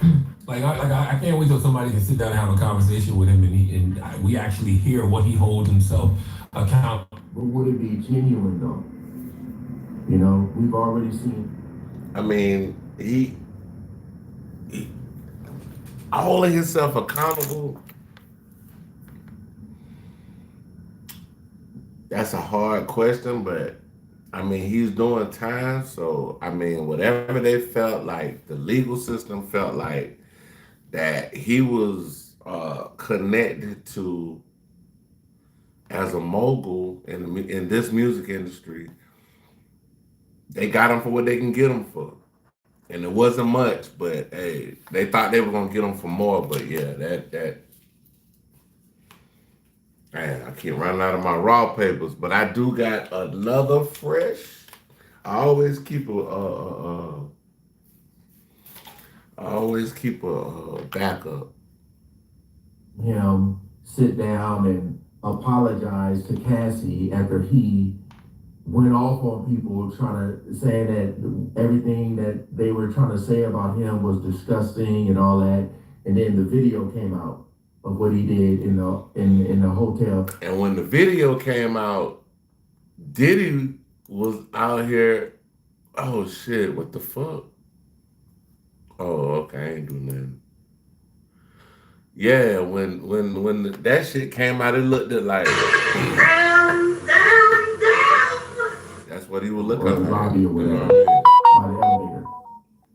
So he said what he said, and everybody was like, "Yeah." I seen some people like, "Dang." Y'all heard it here first. They say LeBron James leaving the Lakers allegedly. It's messed up that they're trying to say this about him. Then that video came out, and people were like, "Whoa!" The whole world was shocked. They were shocked. So I don't know if you can. I think it's going to be hard to gain the trust of the people as far as being genuine, like sitting down and like, are you really remorseful? Are you sincerely apologizing? You know, because like I said, and the reason why it's going to look like that is because of how he treat people and how he look at other people. People that don't got as much money as him, you know what I'm saying? He looking at them like, bro, you under me. You're an underling. And I'm sure when Diddy get out, you still gonna have something left. You're gonna have a couple joints. You're gonna have a couple M's, if not a couple, a lot of M's. But you know, let's just hope the man when he get out of prison, he be able to live his life. But hey, bro, you got to make a lot of changes. You got to change your habits, things, everything you did before you went to prison.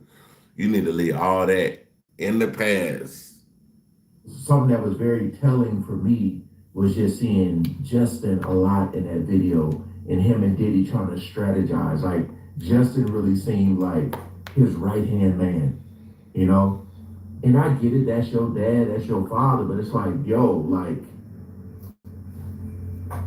I said, a lot of people seem like they didn't want to mess up their bag for the people who probably were living this luxury life along the side of him, you know? Because even listening to him talk right there, it's like, yo, the legal system can't get you if you don't give them nothing to get. Yeah, I haven't seen accountability yet in this. There's actually another clip speaking of that where Diddy this is 6 days out from his arrest and he's in the hotel room with his son and Groovy Lou. And he's talking about the fact that he rode by a bad boy building and was knocked down. And this is the message he took from that. Let's take a listen. Whole lot of crazy going on. You know, when that's when they knock the bad boy building down. That's the Lynch. I'm a big dreamer. So, you know. Like, that was crazy to me that wasn't there, which is a sign to me like, time to go to the future. Time to go to the future. That was a little building. He's there for the building and I got my tickets. So, you know what I'm saying? So it was a sign for me like, that's what I was saying. That was there like 2 months ago, right? I'm not tripping. Yeah, it was there. Yeah, so he rides by and he doesn't see it there. And he's like, you know what? This is God telling me like something new is coming. Mind you, this is 6 days out from the arrest. That bad boy had been closed. He said that he saw it 2 months before that. But I'm saying it hadn't been bad boys' offices or anything. No, they just knocked it down. They knocked it down. They just knocked it down. Oh. We pass it every day. Yeah. But they knocked it down.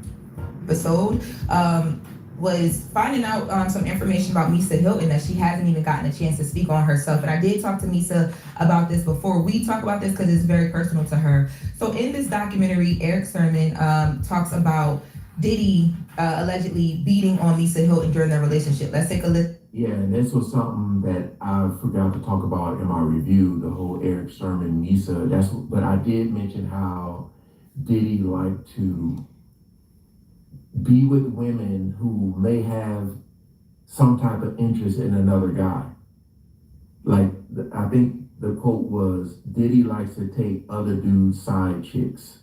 Now, and I believe Eric Sermon was like, him and Misa were really good friends, but it's like, Diddy didn't want her having nothing to do. He was very, very controlling.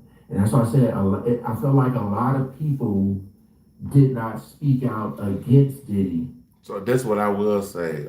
In any relationship, you know what I'm saying? Marriage, boyfriend, girlfriend, whatever, however y'all like it. I'm just gonna be honest with you. You can never control nobody, bro. Like, you could try to control somebody, but at the end of the day, bro, like, people gonna do what they want to do. Just a moral of the story type movie of this presentation.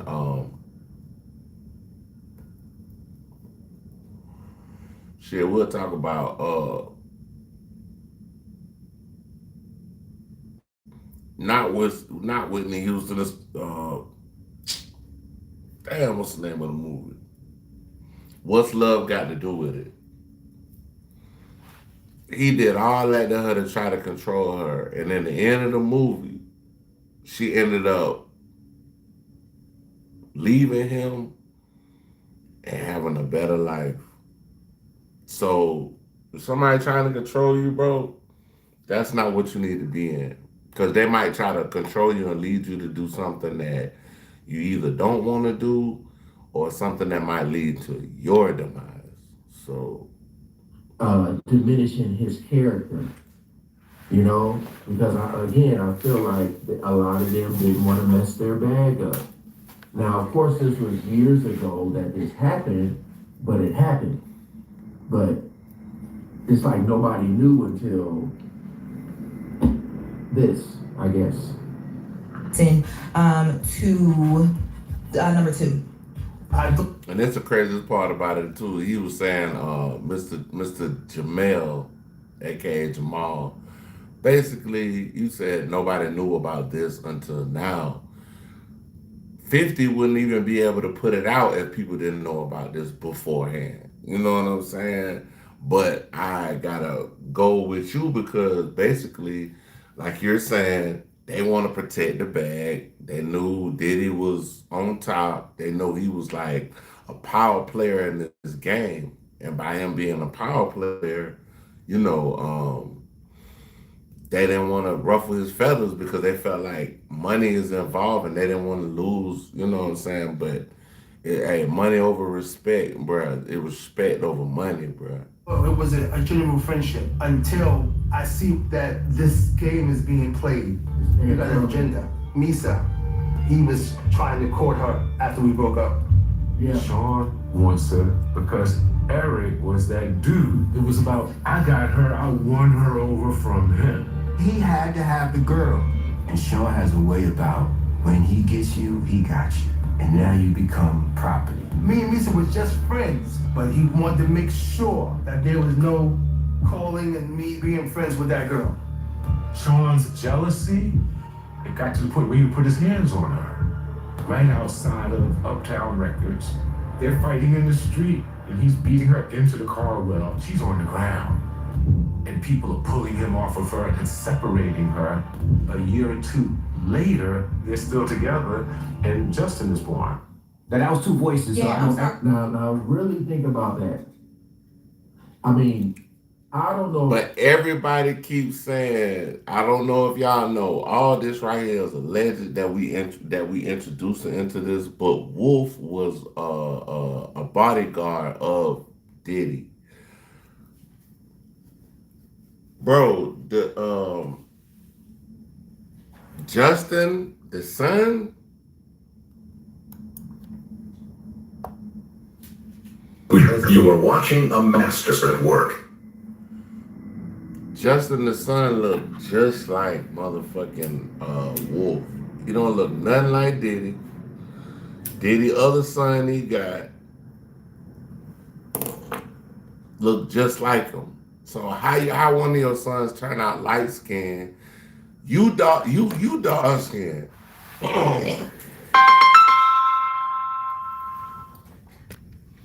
You dark skinned, your girl dark skinned. And y'all come out with a light skinned baby look just like Wolf with fine hair. Like, come on now. Oh, if that's true, I'm just going off what they're saying. But come on now, dog. Come on, man. I'm just being real with y'all. They're saying he did that allegedly, and then they end up having a kid together.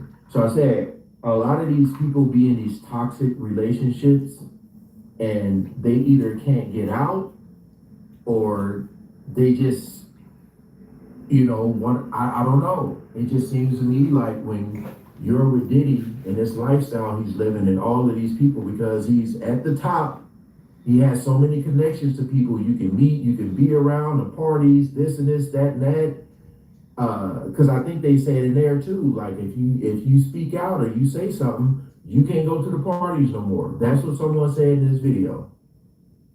But she said she talked to Misa, so let's see. Sermon was in the beginning. Who was the one that was Let saying? me clear it up. So Eric Sermon of EPMD is the one that's having a conversation about him and Misa being friends, but Puff thought it was a bit more than that. Now the second voice is Kirk Burrows. And Kirk Burrows is the person that alleged that he saw this fight situation between Misa and Puff, and Misa, that's not. And I'm not sure if she's gonna talk about it, but I forget the other name of the guy who said he never seen Diddy put his hands on Kim Porter, but he said he's been outside of a room when the door is closed and he could hear stuff going on. So again, man, it's just crazy. It's just crazy to me, man. I feel like a lot of people know a lot more than what was said, but they just don't feel comfortable speaking out. But a lot of these people were speaking out, and then now you have people saying like what they were saying it wasn't true. So y'all can take that how y'all want. The conversation she wants to have. She says that right now, she's moved on from all of this. Like she says, it's so disappointing that she was brought up in the way that she was in this docuseries. Number one, she says that they did reach out to her to be a part of it. She declined. And she just doesn't understand why they're bringing all this up now, because it attaches to her. Like she's doing businesses, she has nonprofits that she's working on, and these type of conversations and stories, because of how big this case is with Diddy, attached to her and what she's trying to do it, and she just like. So basically, that shit fucking her money up right now, because y'all brought this shit out and you put my name in this shit, and basically you fucking with my money right now. Like I respect that, because at the end of the day, I would be the same. I would be like, I'm talking about I feel the same motherfucking way. Like I feel how she feeling now. I feel how she feeling on that because, bro, this shit happened years ago. Eric Sermon, bro, I can't even. The last time I heard an Eric Sermon song, I was at an old school concert with all the old school hip hop legends there, bro. Why did I get brought in? She don't want to mess the bag up. Because this documentary is to show you Diddy's character. And by showing his character, they have to tell the stories of stuff they allegedly seen and witnessed, because a lot of these people be painting Diddy in this bright light, like he's this, amazing that. And then other people are saying, no, I remember what he did to you. I seen what he did. So it's like, that's why I said people not wanting to mess their bag up. I'm going to keep saying it. If you know luxury, it's not just award winning, it's rewarding. Software mattresses. This had nothing to do with you guys' issues. Yeah, I agree with that. Salute to Kirk Burroughs. Nothing but respect for that brother. I don't know him personally. Well, if you don't, well, he's one of the, they say co-founders of Bad Boy. He was the one that helped Diddy start Bad Boy. For people that don't know, just don't know the name, he's the one of the co-founders of Bad Boy. But why didn't you tell that story earlier in your life, earlier in your career? You probably could have stopped others from experiencing future abuse. Like you should have told. And see, I don't know if he watched it, because Kirk Burroughs said, and he tried to sue Diddy. He tried to sue him back in the day, and I think like the case was thrown out or something like that. That's just like what we was talking about. Bro, when you got enough money, bro, you could talk to the judge.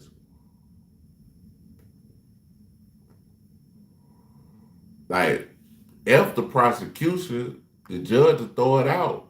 Like, you know what I mean? That's exactly what I'm talking about. When I said a lot of people who try to go out, I think it wasn't, I don't know if it just wasn't enough people, because you had the one girl from the Dirty Money who, when Don came out and spoke out about Diddy, and you seen the conversation Diddy had in this unseen footage that he didn't know we were going to see, he came out and was reaching out to her and said, like, I need you to speak on my behalf.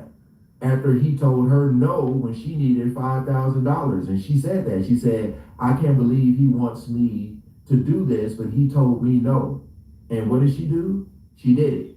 She spoke highly of him, saying that whatever Don experienced was not my experience. So yeah. But Kirk Burrow did try to sue Diddy, and he did. I'm gonna go to 2, y'all. So that story years ago, Kurt. Like telling that story now, what's the point? Like it's just hard to watch people who benefited off Puff and didn't speak on his dysfunction, back then, having the courage, and I put courage in air quotes, to speak on it now. And he said that benefited off of Puff. You were talking about someone who said they owned 25% of Bad Boy and ended up homeless, ended up in shelters because he couldn't get his share. He owned 25% of Bad Boy and ended up homeless in a homeless shelter.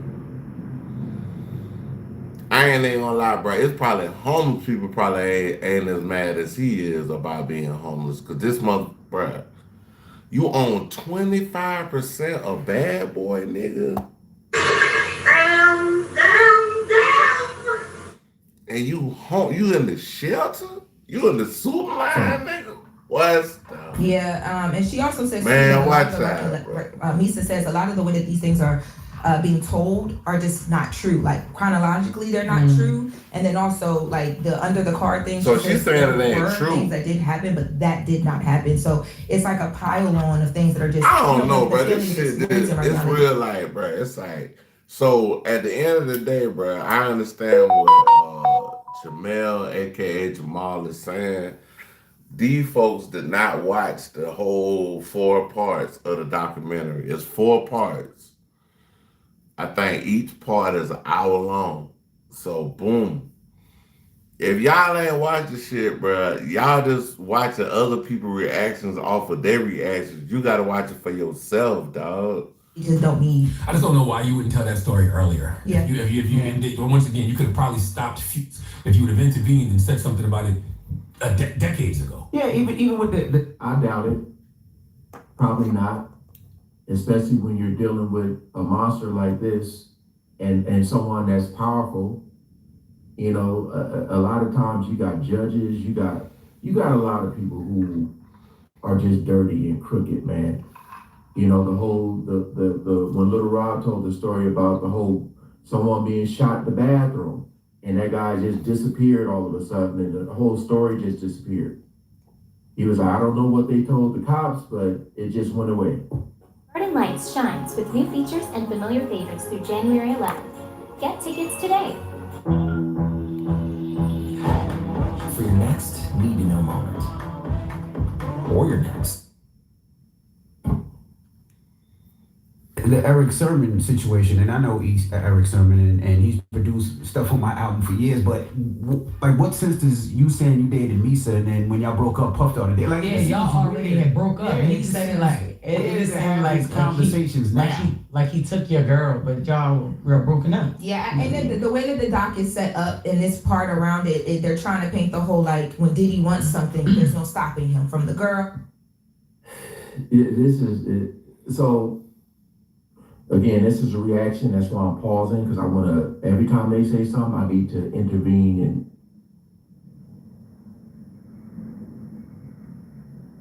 see what we got here. Intervene and tell y'all what I seen. What Eric Sermon is talking about is that Diddy, even though they were broken up, they were cool talking about Eric Sermon and Misa. Diddy. So I got a girl like that I fuck with. Like, she like my ace, my ride or die. She done called me twice in the live. But just to be honest with y'all, like, this is my best friend, man. Like, you know, it's good to be able to have a relationship with somebody, and if it don't work, y'all still can remain friends. That's a great, that's how the world should move on. Like, you know what I'm saying? Like, oh, okay, yeah, it didn't work, boom, boom. Hey, we going something else. Hey, something new out here. What he's saying is Diddy didn't want them even having a friendship. They were cool with each other, but Diddy didn't want that. You know what I mean? So it's like, I know we're not together, but it's like, Diddy the type of nigga that wake up every day of life and look in the mirror and be like, that's the type of nigga Diddy is. Like, basically, you're trying to take my friend away. And we already seen how controlling Diddy could be. I remember seeing an old clip of him and J-Lo. And J-Lo was saying something about she was about to do it, and he was like, no, you're not. We already know the Cassie situation. We know the Kim situation. He took basically how he weaseled his way in with the whole I'll Be Sure thing. You know, and they were saying Kim, once she found out about Cassie, you know, she was kind of tolerating it, and then she just had enough. That's crazy. Man, hey, y'all kicking me in a Karma Cafe. Oh, no, I'm not getting on. Y'all check out, my bad, y'all check out Jamil, aka Jamal channel. That's what we were just reacting to. Going back to Poetic Flacco, I do want to see about something about a racist YouTuber. So we gonna see what she's talking about. We gonna see what she's talking about. Oh Lord.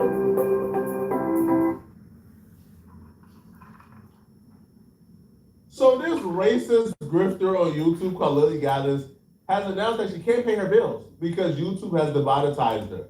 Now, if that's not hilarious to you, right? What's even more hilarious from my perspective when I watched this entire video? Because I watched it from front of back. Oh, I enjoyed this video. Y'all check out Poetic Flacco. We about to watch a YouTube Karen breakdown. Let's see what happens. The funniest part about this video is the grand delusion. And a lot of these people, especially like the racist grifters, like the super far right clowns, so they believe like the world is after them. Like they believe that whatever racist grift they're trying to peddle online is so important and so impactful that the Matrix, the billionaires, they're after them. They want to silence their voice. Not knowing they're as insignificant as their opinions, okay? The tragedy of today that we are going to be talking to is not about Black people attacking more whites on the trains. Shockingly enough, we are actually going to get to talk about something different. I know that that's a common thread that seems to be happening all the time, but today, you know what's happening? They're trying to keep a real down. They're trying to keep a real down. That's what they're trying to do because they cannot handle the truth. A real nigga. She said, it's just a white lady saying they trying to keep a real nigga down. And this is just the facts. When you come speaking the truth about certain things. Hold on. Hey, we about to cut up on the soundboard with this one. Yeah, we about to cut up. Damn, son. We about to cut up on the soundboard on this, right? What did? Damn, son. Where'd you find this? All right, come on. If you're raising racial awareness, let's say, if you are, heaven forbid, pro-white or a pro-white voice out there, which I am, which I always will be, and will always influence my content no matter what it is, they will try to keep you down. I've said in a couple other videos that there's a pipeline of cancellations. These people are delusional. They're sick. They truly, in their minds, believe they are putting out. Bro, this bitch about to get the. Stop playing with these profound, impactful work. When in fact, all they're doing is lowbrow grifting. Nothing is impactful. Nothing is intelligent. Nothing is smart about what they're doing. It's all lowbrow, low-level, low-hanging fruit grifting. Let's take a look at some of the profound, impactful work that Lily Gaddis can't believe she got canceled for. What? Black women, you tear your hair out by the roots. You put every sort of chemical on your hair to straighten it out, despite being so proud of being Black. And then you wonder why you have alopecia. And then you guys fight all the time. And yet you wear a massive hoop earring. This white lady painted her face black to talk bad about Black people.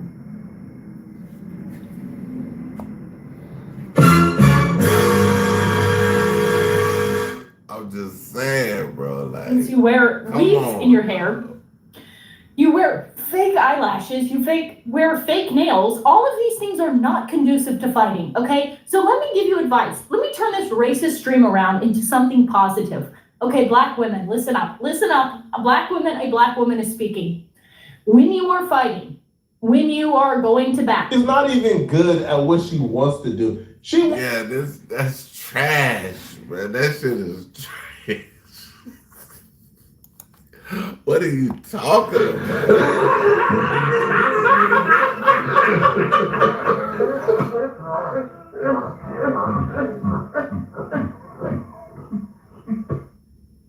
Yeah. Supposed to be viewed as a thought leader, as an idea giver. But she's not a thought leader. She's not an idea giver. She's not saying anything that people want to listen to. She's nothing but a racist race baiter. And she's not even good at that, right? Because after a while of doing this shtick, right, people just kind of dismisses you and you're now just a weirdo in the corner shouting at the moon. Nobody can hear you. Nobody is listening to you. Like, you're not a threat enough to where the Matrix or nobody cares. Like, you know what I'm saying? Nobody cares. You're still talking and they're like, come on now, dog. Come on, man. That's how they is. You know, like the infrastructure is trying to cancel you. You probably got flagged for saying some racist things that YouTube automatically demonetizes you. It's simple as that, bro. You're not big enough. You're not wise enough. You're not smart enough. You're not a threat enough to galvanize anybody around you to where the infrastructure or the Matrix wants you out. Video, the cancellation cycle. They try to defame you. They try to take away your platform. I was gonna say something, but I ain't gonna say it. They can't take away your platform or get you banned. Then they will will take away your means of funding the project. They will demonetize you so that you cannot make the money that's necessary to continue putting out the content. If they can't stop you then, well, then they try to either jail you or ruin your life through lawfare, or like what's happening to Candace Owens, maybe even put out a hit on your life. Well, I am in the middle phase right now. I was just demonetized on YouTube. Okay, this happened this past week. I didn't announce it because I was trying to appeal the process and whatever, but that's what's going on, folks. I've been demonetized on YouTube. And I always wondered about creators who made a big deal about that until I realized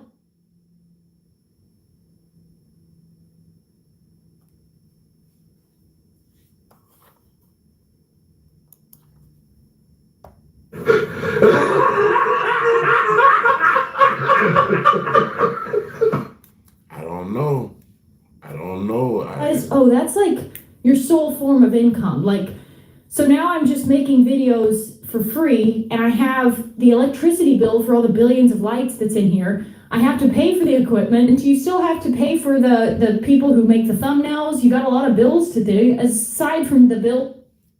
Bruh, that's why you build your own studio. Like, you gotta build your own set. You gotta make it look like how you want it to look. You know what I'm saying? For real. Of natural life there. So yes, I have officially been demonetized on YouTube, which was my sole form of income. Aside from a few tiny little outlets. She's probably spent like, I ain't gonna say how much she spent, but she probably spent a lot on what she spent. Cause she's saying I gotta pay off this and pay off that. Like, bro, we been doing this shit, bro. This ain't here and there. YouTube. I ain't new to this, bro. I'm true to this YouTube shit. It was my main money maker, and I'm kind of stupid. I don't have a 5-year plan. I don't plan ahead. I live in the moment. I put it all out there. I'm an open book. I live with my heart on my sleeve. You know, if I say something, I mean it. That's not true though. You did have a 5-year plan, and you said it out your own mouth. Your 5-year plan was to raise bait black people with your racist rhetoric and raise bait us into propelling you up to be a millionaire as this extremely popular, polarizing figure in politics. That was your plan. Unfortunately for you though, you came up with that plan at the same time where everybody else on the right was coming up with that plan, right? Where all the right-wing grifters were also coming up with that plan. So you saying the N-word multiple times, you disparaging black people, they didn't really stand out. It was just one of many. And bro, at some point, bro. Basically, she asking for help because she jumped on a bandwagon that didn't go nowhere. Like when you have so many people going at black folks stop caring. Listen, we can't even differentiate between you. Fury Claus is making thousands of pet wishes come true. And this year, we've got a few special friends to help out.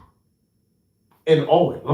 Like, yo, the average black person probably just view all of you racist grifters as the same little clump of people. We can't even identify you guys individually, which is why it didn't work. I told you, when I tell you Lily really believed in this business plan, yo, she really thought that business plan of race baiting black people was the way to go. Oh, she was so confident in it, she was on Twitter telling everybody, bruh, oh, nah, these black folks about to make me a millionaire, man. These black folks about to make me famous, man. Oh, all I gotta say is the N-word and they gonna go crazy. I found a get-rich-quick scheme. She took to Twitter and said, thanks, black community, for helping to launch my new career in conservative media.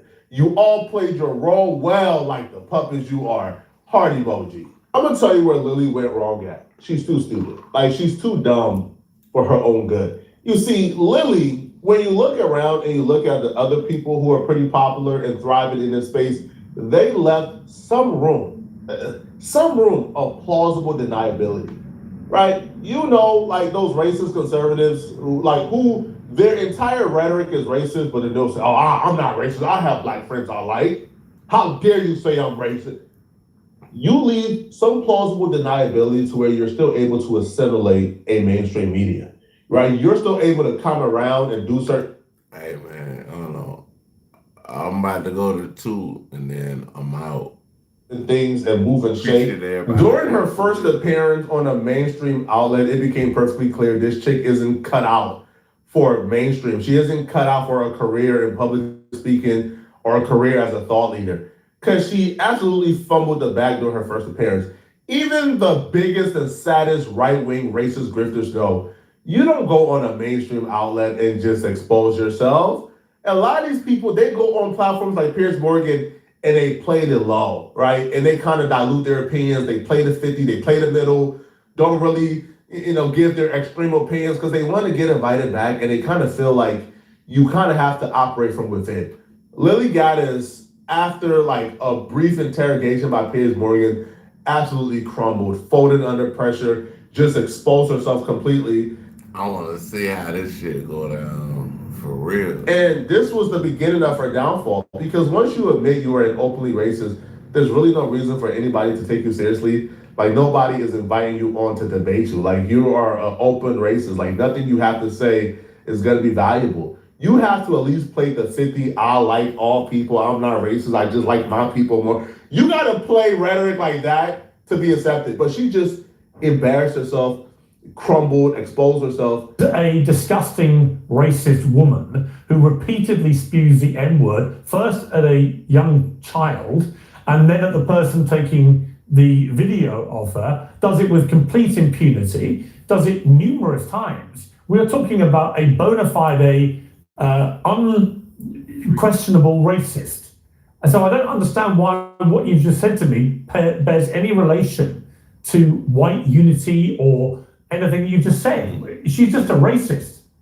And you wouldn't dispute Well, that. it's not about her. It's not about her. It's about. Hey, Piers Morgan said it, goddamn. Hey, Piers Morgan. Hey, you said that shit true, goddamn. Well, it's about her.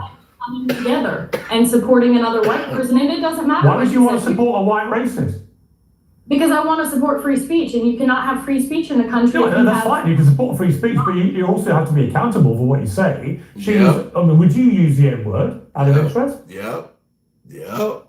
Hey, we got free speech, but what are you using it for? That's a good. Hey, that was great, right? That what Piers Morgan said. Yes. You would? I do, quite frequently. You use the N-word quite frequently. Well, why?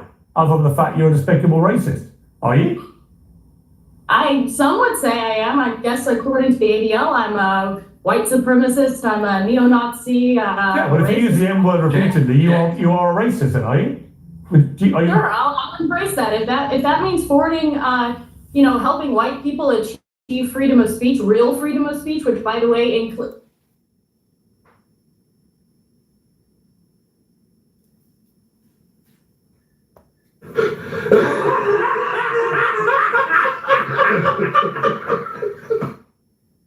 Come on now.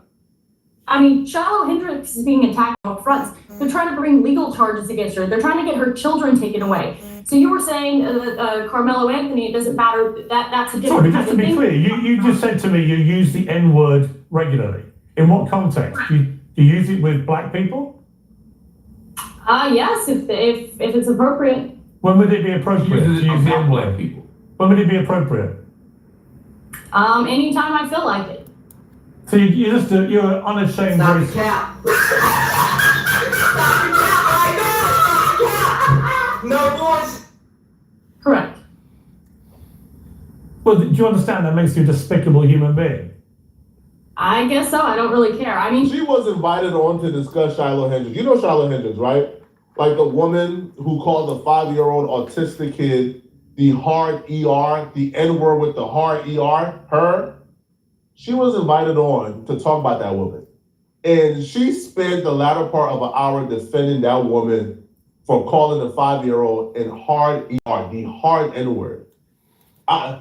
There's nothing more despicable. Damn. We gotta hit this one for that one right now, bro. Like, damn, son, where'd you find this? That's crazy, bro. Like, you got teachers out here doing that, bro. Teachers? Damn, son.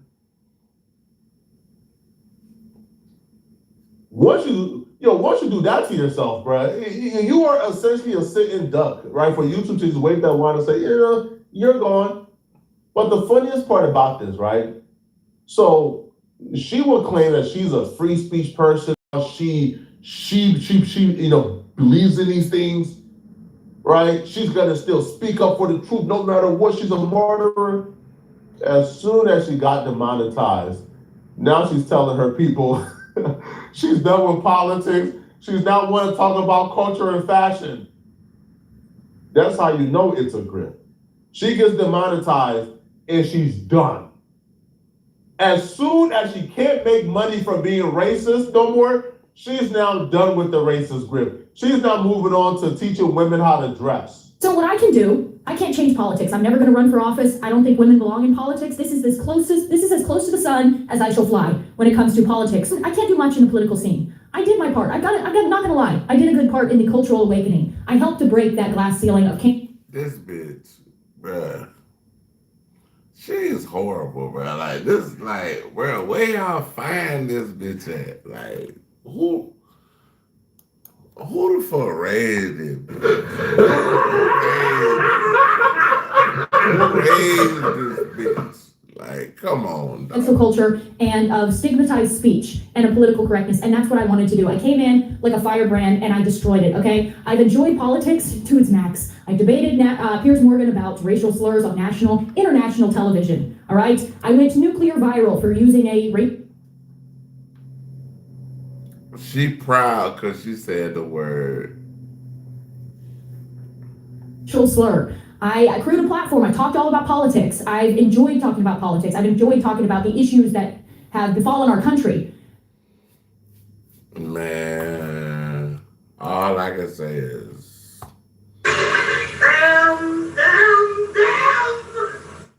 that's all I can say, bro. There's two sides to me. I don't just want to rant about, crime statistics, because they will always be with us. Until we can fix this problem, that will always be with us. But what we can change is we can change our culture one person at a time. And that's what the girls are for. That's what the girls can help do. We can help impact the culture. We're not going to run for office. We're not going to be politicians. We're not going to be the next Uncle H. But we can help influence culture, fashion, art, literature, architecture, style. Oh my God. These people are shameless, bro. These people are shameless. Yeah, it's a wild one to react to, bro, because this woman is, but she out of goddamn mind, bro. What I mean, she talking about free speech.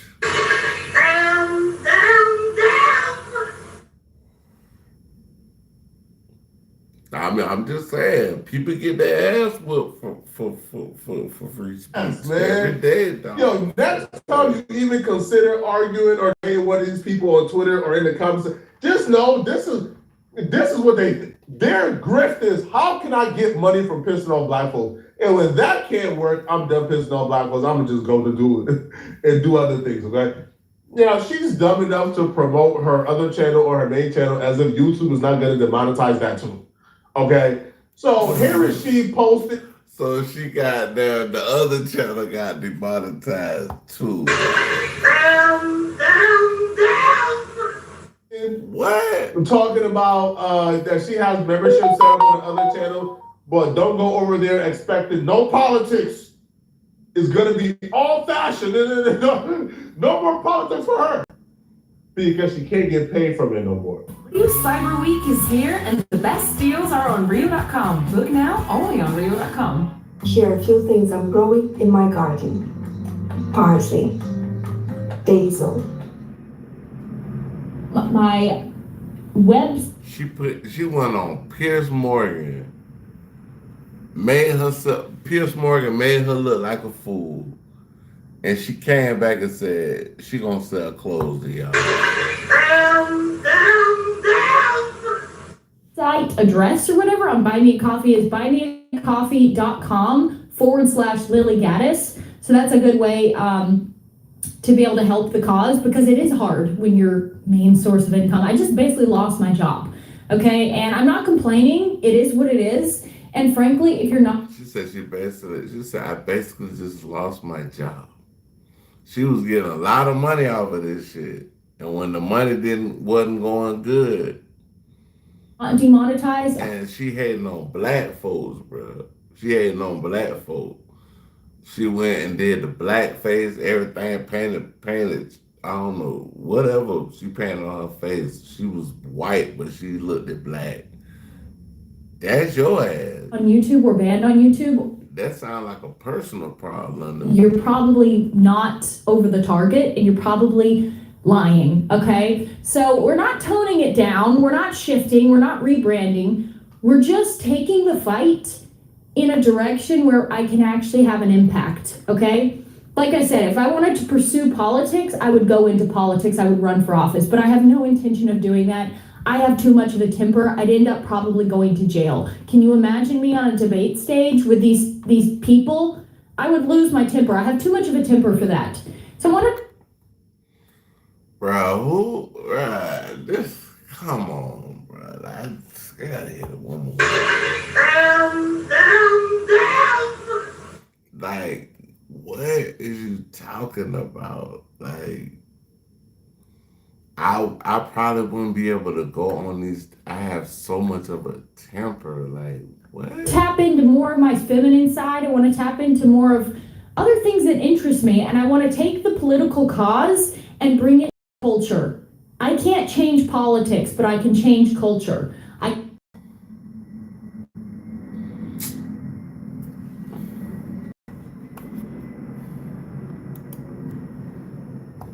Come on now, dog.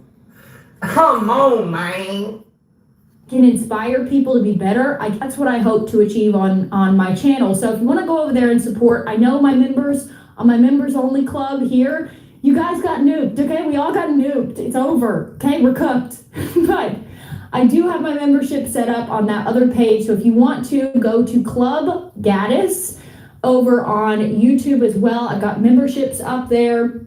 Y'all don't go to shit. Don't go to none of that bitch shit. Like, bruh, we not doing that. Come on now, dog. We ain't doing Come that. on, man. Y'all don't go nowhere near that bitch shit. Like,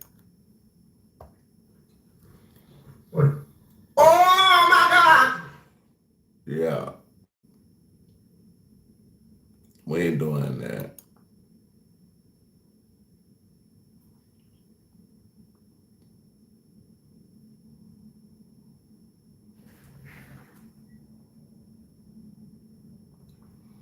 Oh, okay, it say 2. I gave y'all 2. I'm gonna still keep going on this shit. Man, the bitch start talking about tap into my feminine side, man. When she can't make that paper off of wearing blackface and saying racist things, man. Y'all gotta cut this out, man. Like, yo, if you haven't hopped on the train yet, it's too late, bro. All right? If you haven't already gotten famous and rich from being racist, it's too late to hop on board, bro.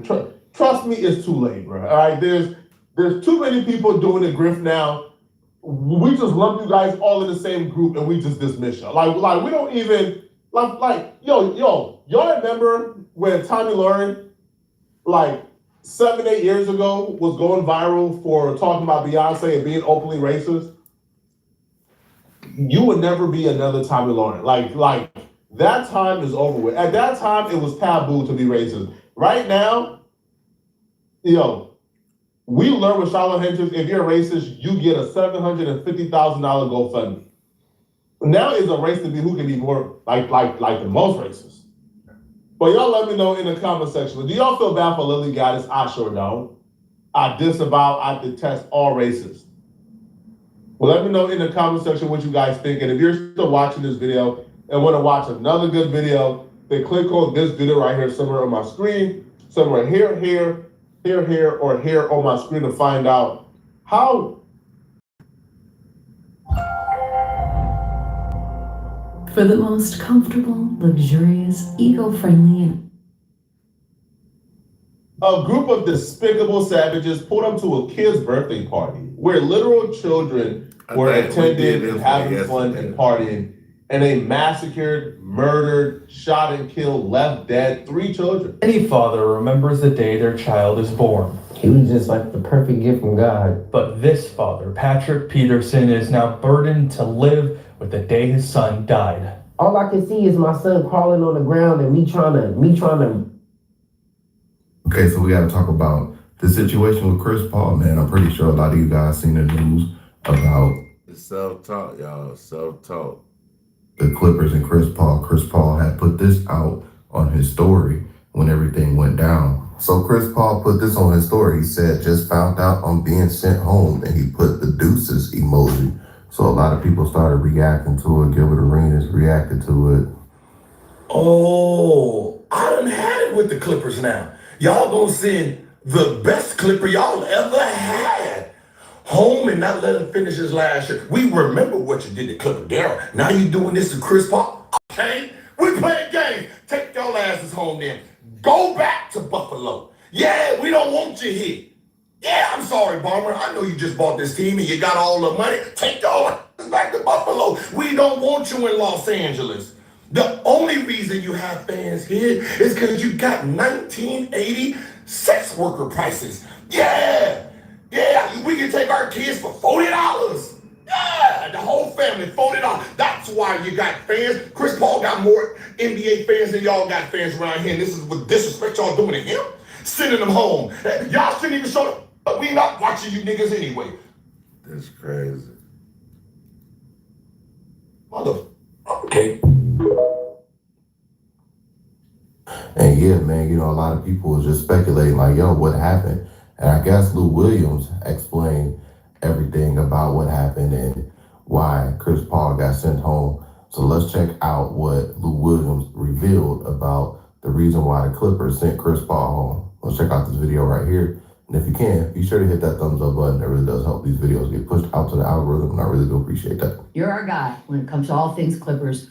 What the hell just happened, sir? Yeah, just talking to a few different people over there and just trying to understand what transpired in the early morning hours of this team being in Atlanta. But from what I've gathered, that brought an end to this abruptly was there was a few scenarios, and which CP was holding people accountable from players to staff, from coaching staff up to the front office. And from what I understand, there was a situation where he even addressed the team and apologized and said, look, my criticisms are coming from a good place. I want us to be a good team. I want us to get this thing right. And he was just holding guys accountable. Now how some of that talk was taken or interpreted, that's up for the players and the coaching staff that was involved and how they felt about it. And then down the line, there was another scenario where, he was critical of front office as well. And I think that was the one that broke the camel's back. That was the straw that broke the camel's back when he had, some criticisms for the front office as well. I think that's what brought this to a head in the early hours in Atlanta. Like I said, I'm in Atlanta. The Clippers are in Atlanta. It was about, 3-something in the morning. For whatever reason, I was up, but I was up. And, and that's what I was understood, but for a player who's gonna go down as a Hall of Famer, for somebody who's that's crazy, bro, gonna, possibly have the opportunity to be the first jersey retired in the Raptors over there at the Intuit Dome and be the first to represent lobs. It's at the Intuit Dome. I never knew about it. And be the first person to represent the Clippers in that manner. This is just a sour way to go out. It looks bad It looked bad for everybody, bro. On the Clippers' part to do this in the late night hours. It looks bad for Chris Paul. It looks bad for all parties involved. So that's what Lou Williams exposed about the Chris Paul situation with the Clippers and why they sent Chris Paul home. And, I believe Lou Williams on that because I've always listened to Blake Griffin talk about, he and Chris Paul relationship and how Chris Paul was as a teammate and as a leader. And he was saying how, Chris Paul takes this stuff serious. Like, he takes winning serious, even like regular season games. Like, he takes it serious. That Clippers team, like that's what I'll miss the most. Looking back, it's like it eats at me that we never won. We always talk about what is it about him? Is he a vocal leader? Is he like a lead by example guy? A lot of people tried to make it seem like we didn't like each other. That was it was not the case. He's both him sort of bringing us along as young players. Me and DeAndre were like the young guys, right? Like bringing us along, trying to teach us how you do this every single night. Everybody sees the assists, right? Everybody sees the mid-range, the step back, whatever, the floaters, everybody sees all that. Yeah. The thing that people don't really see, and that's what people don't really understand, is like his competitive drive and his hunger to win. Just a regular season game is pretty unmatched. That's the thing that I learned from it. It's like, no, every possession matters. Like, think the game, be a step ahead. He's working 4 to 5 to 6 different things at one time, right? Like, my time with the Clippers, like, you're not going to see me facilitate as much. We got the best facilitator possibly of all time. Why would I do that when we have the best one on our team? That was a TV show, man. That's why. Literally, you got clipped. Really good. Were you offended that you were not cast? You know what I'm saying? And like Blake Griffin as himself. Or a consultant at least. It felt like when they did the casting for my role, they were like, man, I guess we could dye his hair red. They were just like, we got nobody. There's nobody that looks like this motherfucker. It was from Sterling Eyes. That was how he saw you. What stands out though? The basketball part Meryl was talking about, or obviously the part that becomes a docu-series or whatever you want to call it, dramatization. Mm-hmm. Like that was such a moment in terms of like the NBA at large, culturally, the way it all goes down. When I look back, like it's always about the basketball. Mm-hmm. And the basketball brought on all that other stuff, but man, the basketball, that was like the most fun. And people in that Clippers organization should have already known that about Chris Paul. I'm pretty sure everybody knows that by now about Chris Paul. He's been in the NBA for 21 seasons. He was drafted in 2004. I'm pretty sure by now you guys know what you're going to get when you get a Chris Paul. And Chris Paul was the perfect guy to come in and help the Clippers organization turn things around. But as you can see, they couldn't handle it. And that was it. They said it. They said that was it. That's all, folks. That's horrible. Hey man, y'all kicking me in the comment cafe. I want y'all to like, subscribe, share, definitely a notification. Peace and one man.